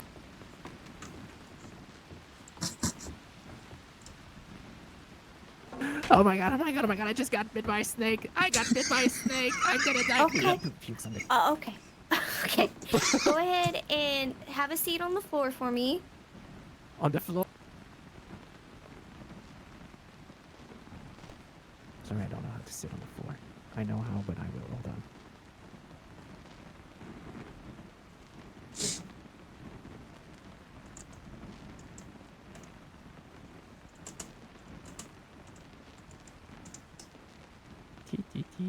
I just got bit by a snake. Nothing to worry about. Okay, maybe let's not sit on the floor. Okay. I go gotta ahead sit and on the floor.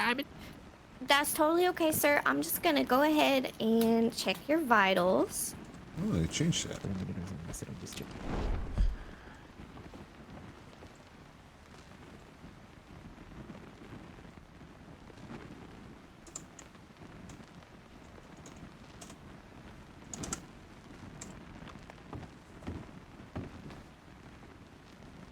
Okay. What do I do with high vitals? So that's a little tricky thing again, because you cannot do much about the high. The reason why I'm high right now is because I'm stressed. I'm panicking. I just got bit by a snake. I've been running to you as soon as I could and throwing up all over the place to get treated, and I've been throwing up all over the place. So my vitals are high. But the only way I would say to lower this, obviously you don't have access to your medication and stuff and such yet. Just focus on treating the patient, even if the vitals are a little bit high. Got you. Okay. High but stable is okay. Okay. Yeah. So I'm gonna check the injury, even though you told me it's a snake bite. I'm gonna see where that snake bite is.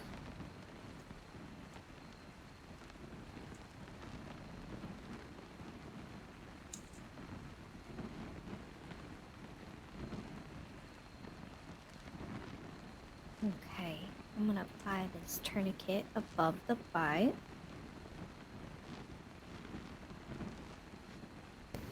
So what can you use it as a tourniquet just to test that?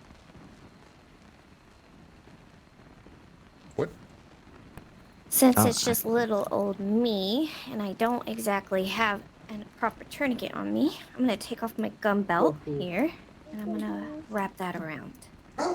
Perfect.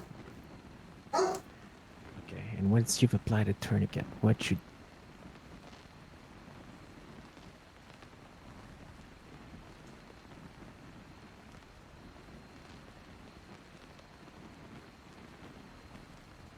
Okay, luckily I got my flask here, canteen. So I'm gonna use that to flush the wound. It is clean. I boiled it myself. That's...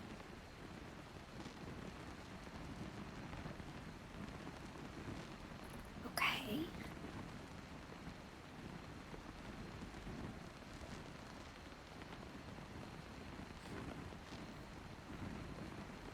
I'm gonna wrap with bandages. I don't have any from the general store. However, I've got this bandana here, that I use. Resourceful, that's perfect.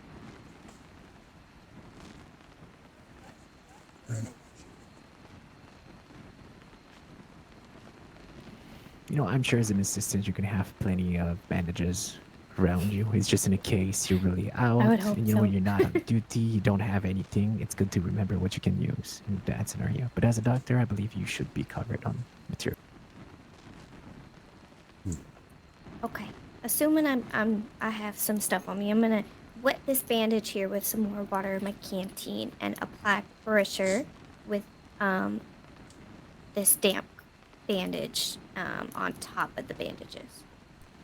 So I'd suggest you don't wet the bandages itself, but just wet a damp cloth. So you either like, yeah, you just take another set of bandages, you damp it in cold water, and you Apply just apply pressure? pressure over the Yeah, bandages. that's what You I. just- Yeah, that's what I That's meant.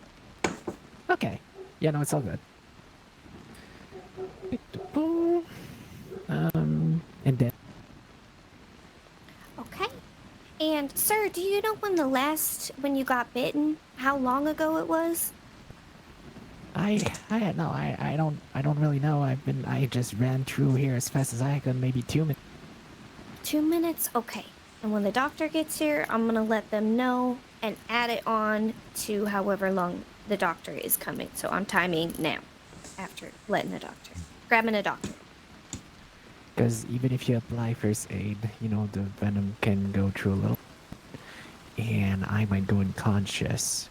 So it's good that you still have the tourniquet applied and everything. So do not panic even if the guy goes unconscious. The doctor is going to come in and they're going to be able to treat the... Okay. Okay, what else should you do in the... Check vitals until the doctor arrives. Hi.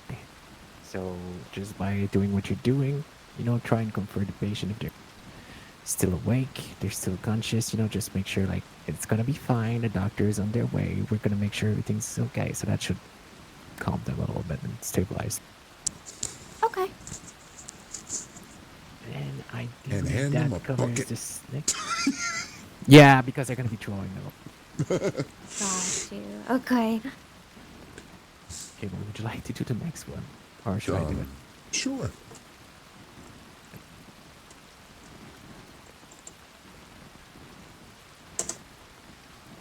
So this is usually you don't really have the people do the scenario. People would just like, oh, there you.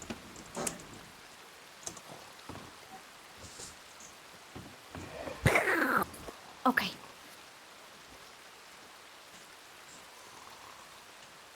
Okay, I'm gonna check your vitals here.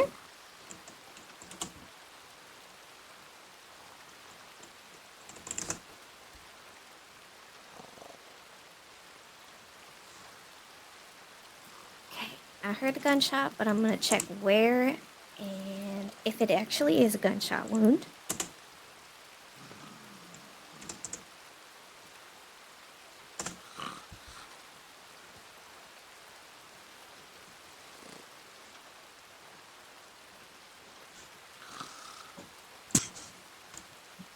I'm gonna check and see if that bullet's still in there or if it's a through and through.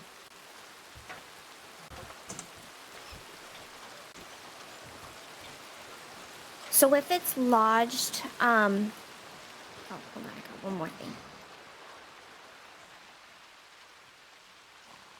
I'm gonna check the bleeding, see if it's moderate or mild.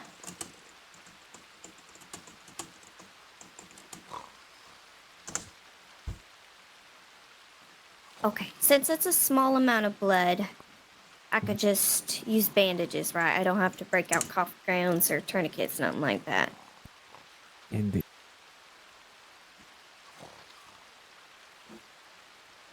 But let's go. No, let's.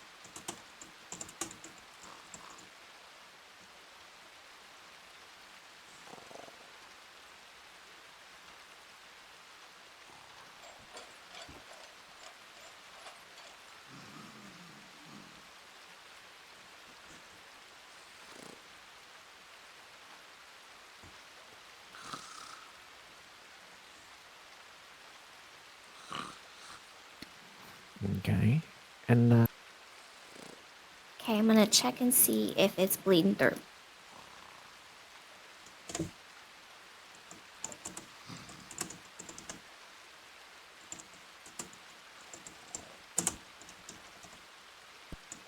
but if it was bleeding through, what would?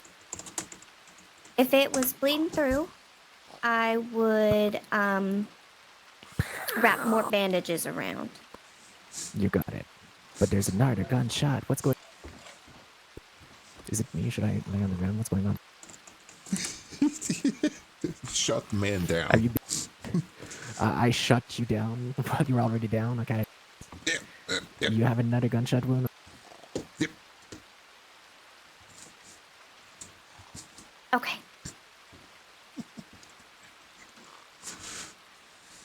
Assuming that it is safe for me to continue, I am gonna check vitals one more time.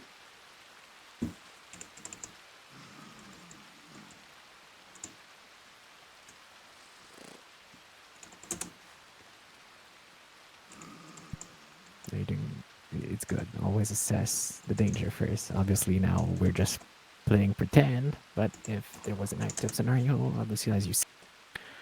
Oh, they're dropping. Okay, they're dropping, and as first aid trained, I have nothing to raise those, so I'm just gonna continue on with assessing. I'm gonna check that injury and see where that gunshot is.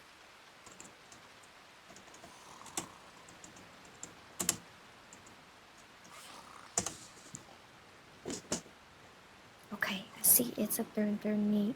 Okay, so this is where I was gonna ask,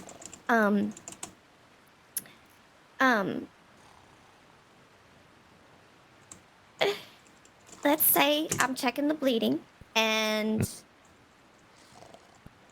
Hold on, Cabel. depending on my Got patient, if the sensor's heavy bleeding, do Yeah. I put coffee grounds on both sides, like wrap them up in bandages and put them on the exit wound and the entrance wound?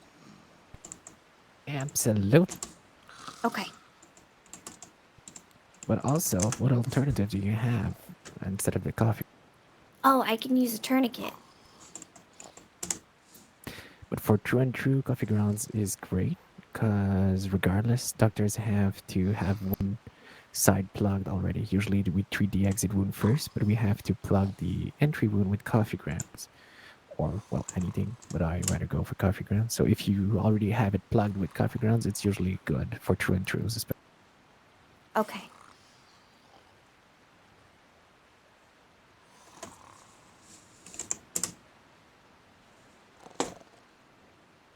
Oh, thank you for But you had the it right the first time. You can raid there, bud. And apply heart coffee attack. grounds on both sides, the entry and the exit. Pez, what's up, buddy? Okay. So I should use coffee grounds this round. Mm-hmm. And should you? How do Give me you a heart apply the attack, coffee my grounds? friend.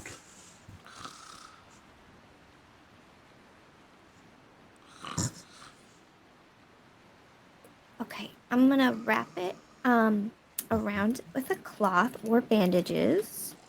And since It's there's okay. an entrance wound and an exit wound, I'm gonna do We're it just again. doing first aid training.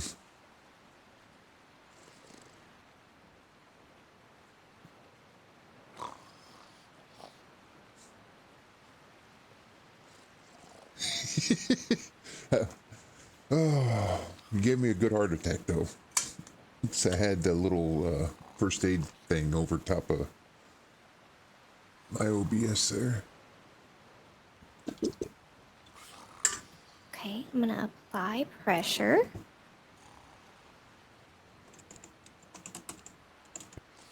Okay, then what should you?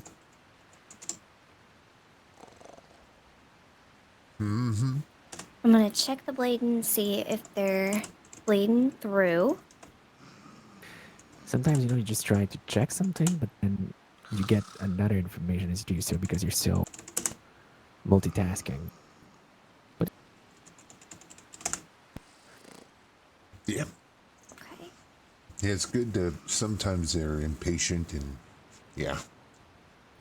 that's true. And gotta even remind them.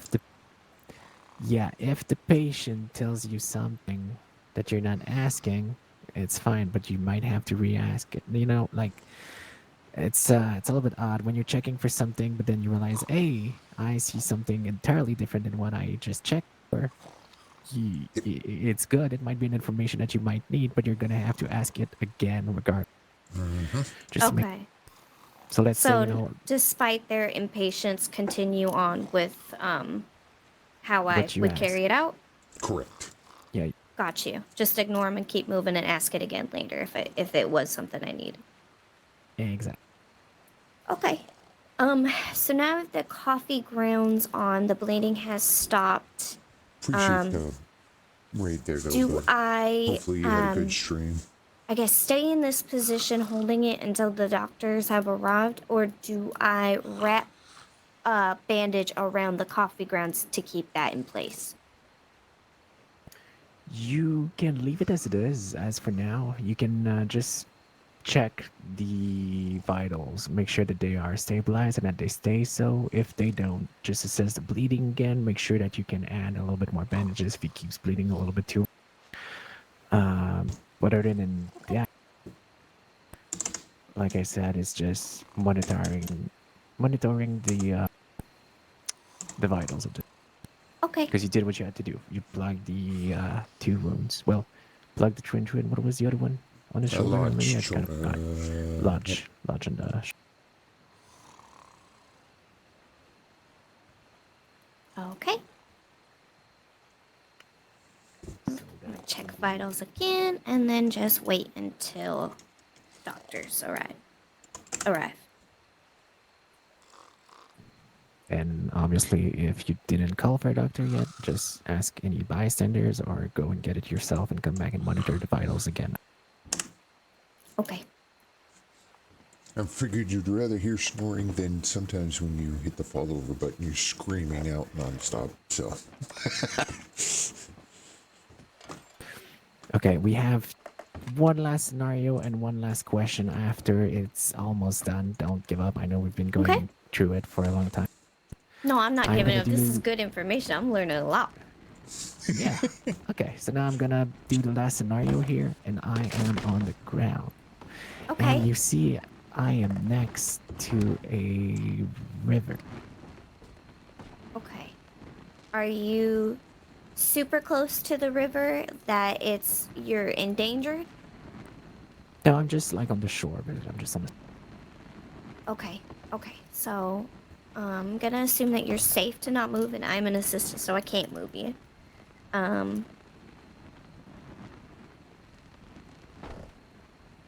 What do you do first? There you go. I'm gonna check your vitals. Oh. So, immediately, I would start chest compressions, right? I wouldn't even worry about the injury. In that case, yes, you do have to do the chest comp. You want that pulse back.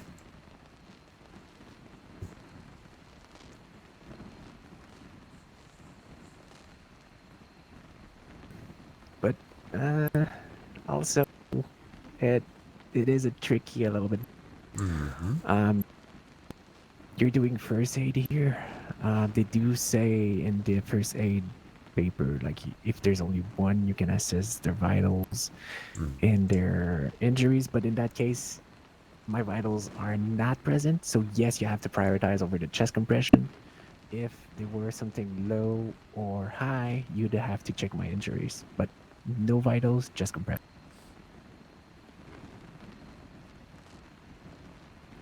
Okay.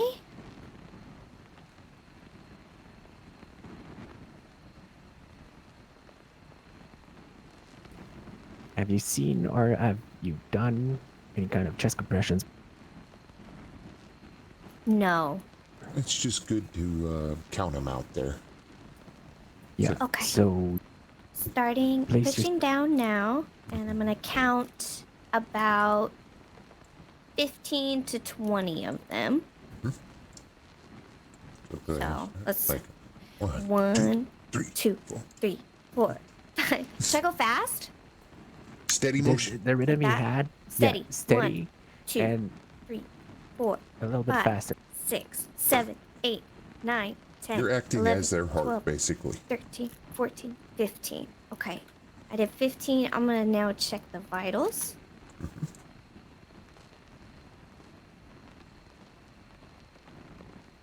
Okay, and I'm gonna return to doing steady motions again.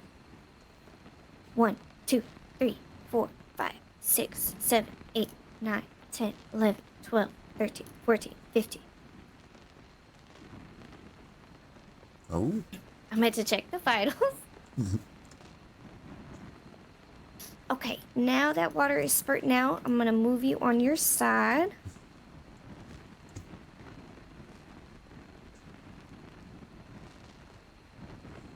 This way, the airways are clean and you can spurt out all the water that is in your lungs.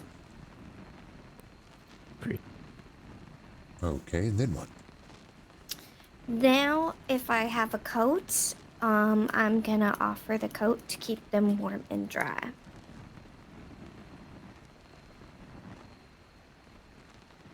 And after that?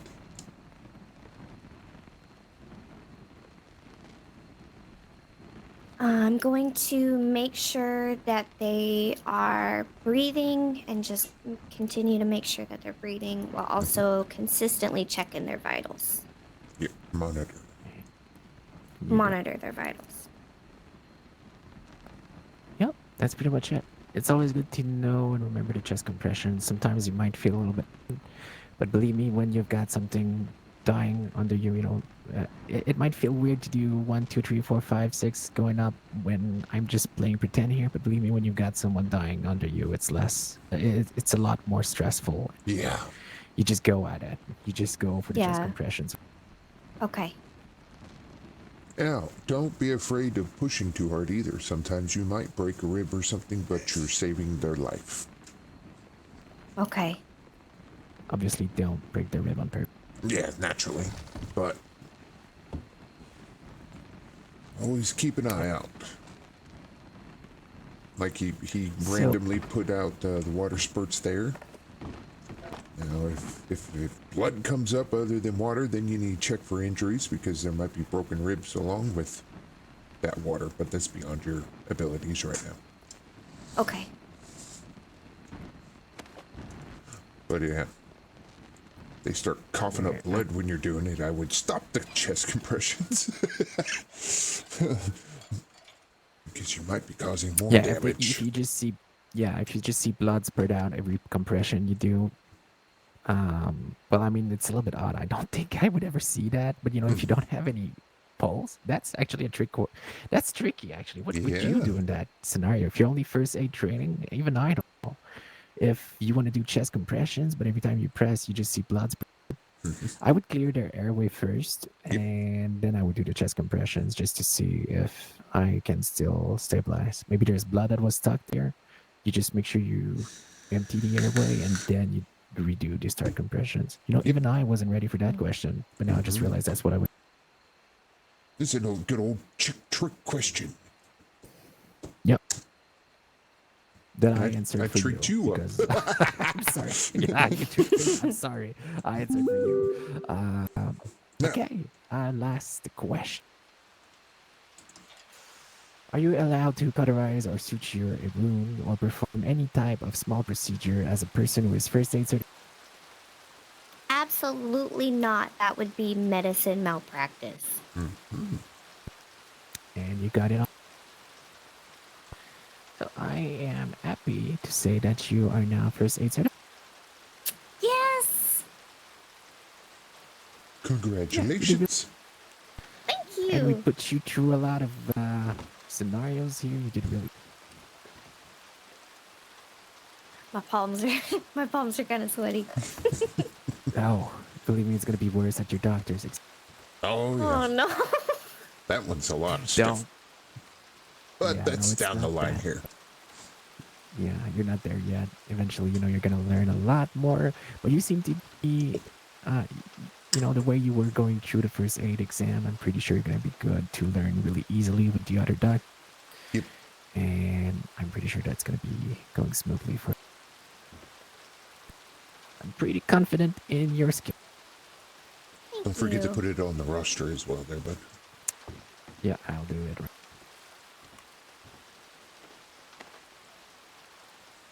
Now that first aid is mainly when you're by yourself without a doctor present.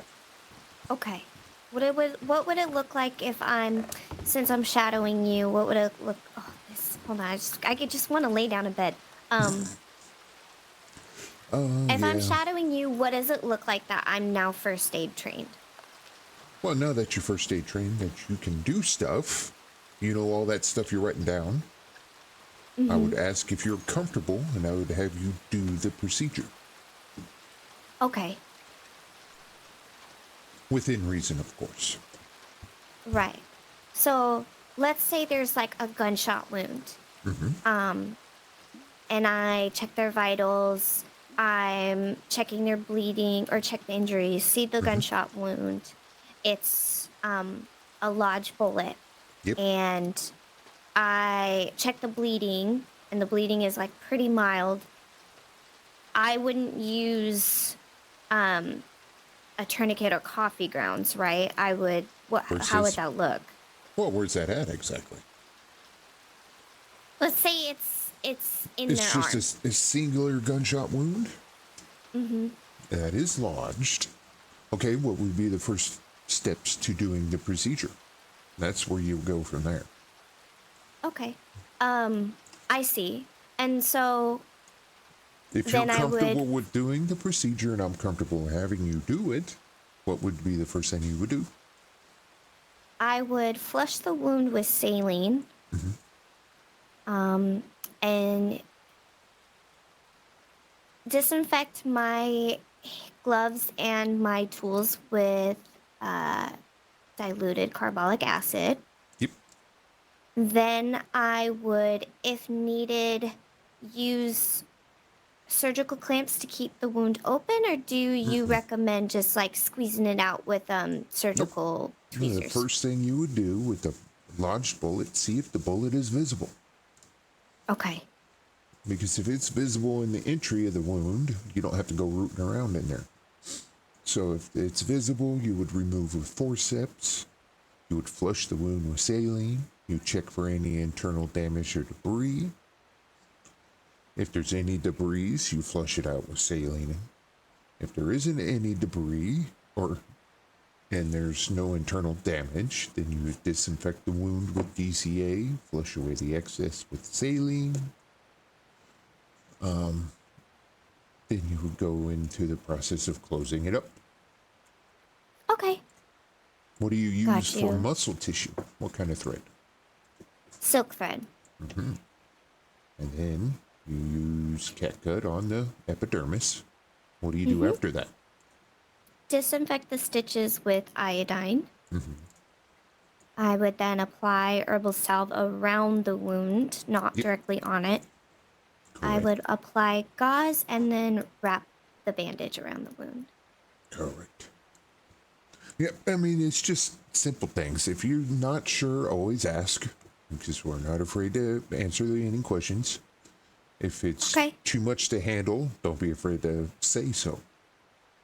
Okay. Because I'd And- rather you be honest than make a mistake. Right. Do I have we're about to go to a situation.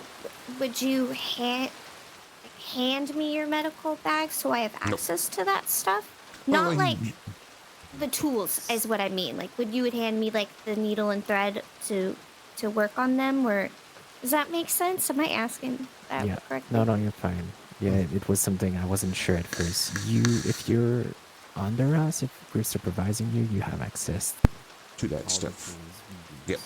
You just got can't you, pick got the you. person So I up. don't have to be like, Cabel, hand me the scalpel stat like that. No, Okay, got nothing. you. You would have that stuff. It's just when it's time to pick the patient up, the doctor overseeing you would do that. Got you. I understand. Okay. If you need any backup on it or any questions, always say so. Like if you have to give them an IV, you can have the doctor hold the IV. If you're unsure what the next step would be in the heat of the moment, shout it out. Okay. There's nothing wrong with that. There's no shame. Yeah, there's no shame in saying I don't know what's, or just like I'm confused. What's the next step? We're gonna help you out. We're gonna clarify things with you, and after the procedure, we're just gonna make sure that everything is fine. And that's the whole point of writing the reports. You know, it's a way for you to come back over the procedures and make sure that you remember all the steps that we went through, and that you remember how to treat everyone. One thing, a little trick that I suggest to people when they're assisting is that they are vocal about what they're about to do. I've seen a couple of assistants, you know, they think they've got an idea of what they need to do, and then they just do something without saying a word. Mm-hmm. And that's how you make a mistake. You know, if the best thing to do is say like, okay, I'm gonna flush the wound with some saline, you just flush it with some saline. But if you don't say anything and you just do it, we're gonna be surprised and you might do a mistake, and then we're gonna have to correct it. Either way, got you. It's fine. We're gonna be able to correct it with you. But if you say something before you do it, we're gonna be able to say, hold on, there's something wrong in what you're about to do. You should be doing that instead. And that's the reason. Yep. Okay, got you. So be be vocal when I'm working. Exactly.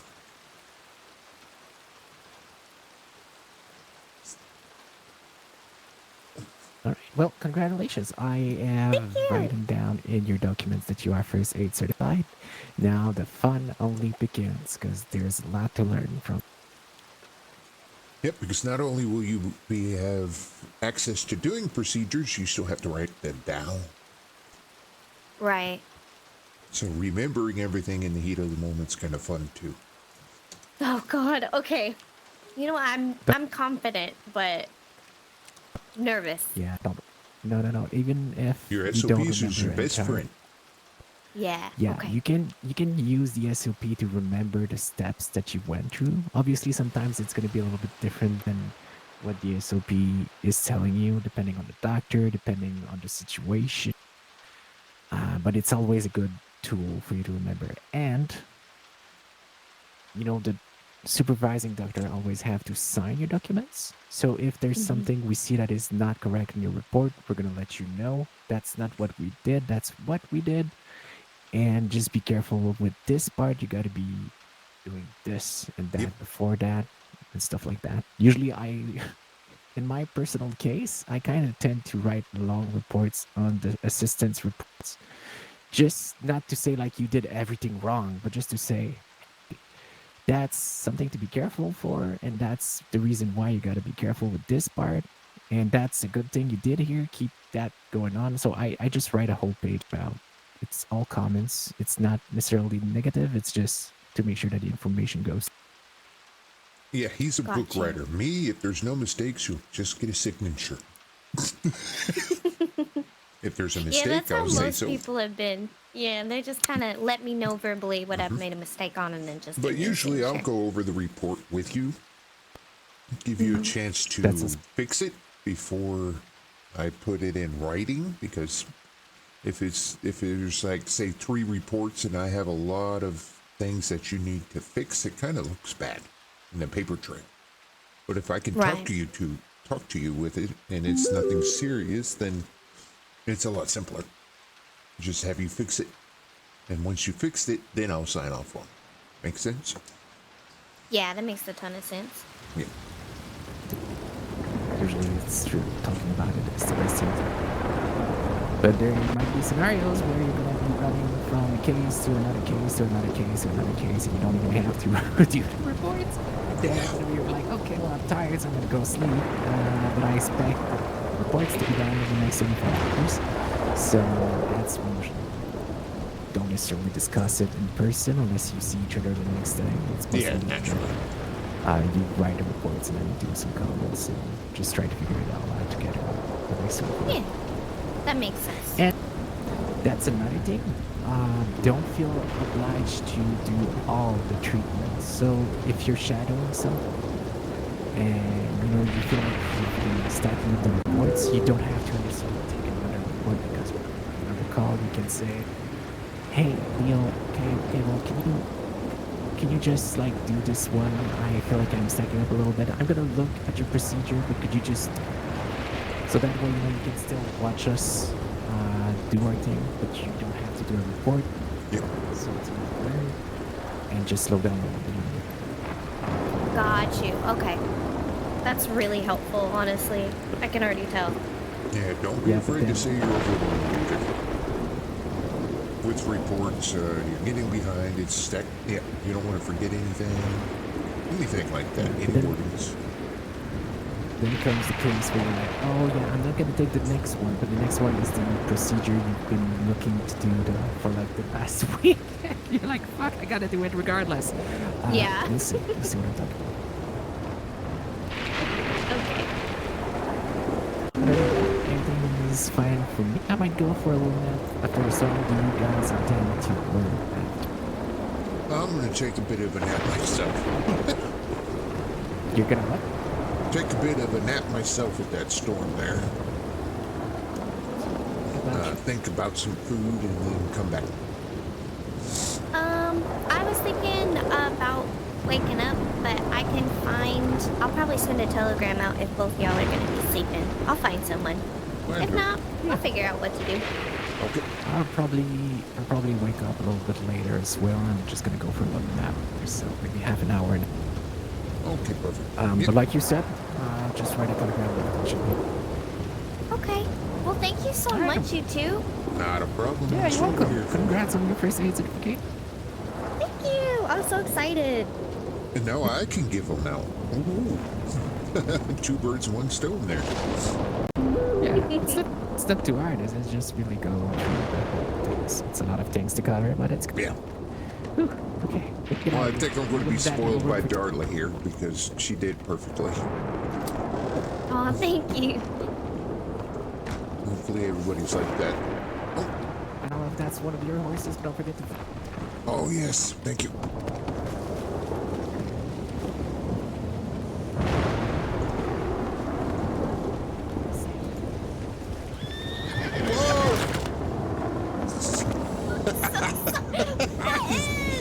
I saw it coming.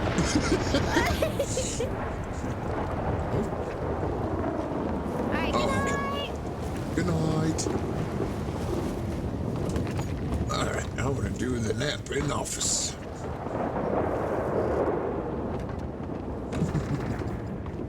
She did very well. Hopefully it continues there. I think she'll be a good doctor. But in the meantime, like I said, I'm going to get me some food and then I'll be back around for the evening shift. But let me see if we can't find y'all anybody that is streaming right now to send you off to. Said, hey, Jack, come all the way over here to not at least try and keep you going here. Let's see. Who do we got? We have...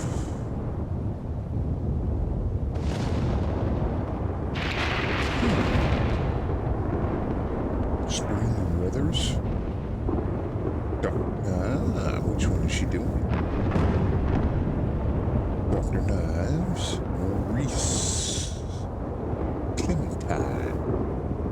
She's a pastry. Let's see. Which one which? Working in the pastry store or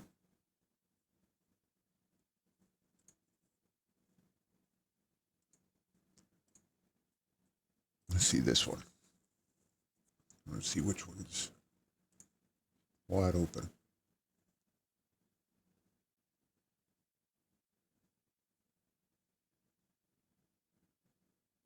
Oh.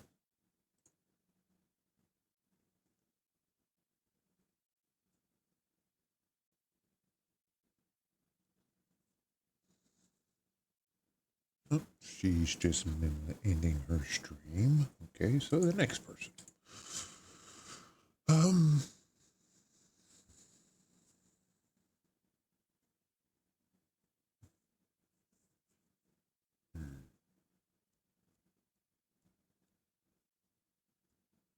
Let's see.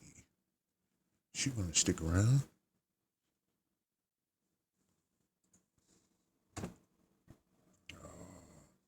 What is the breed option? I always forget.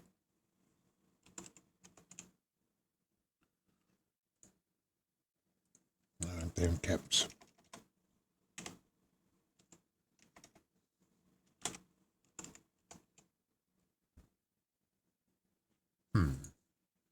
Let's see.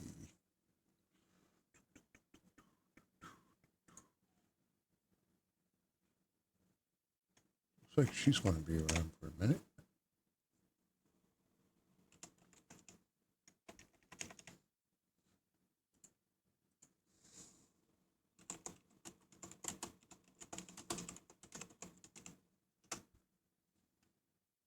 Slash raid. I'm so stupid. I'll send you all over here. Because she is actually streaming. Let's see here. Open up the thing.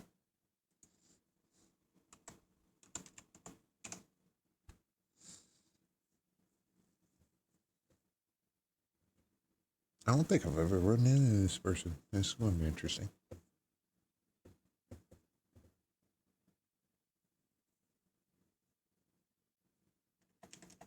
No matches.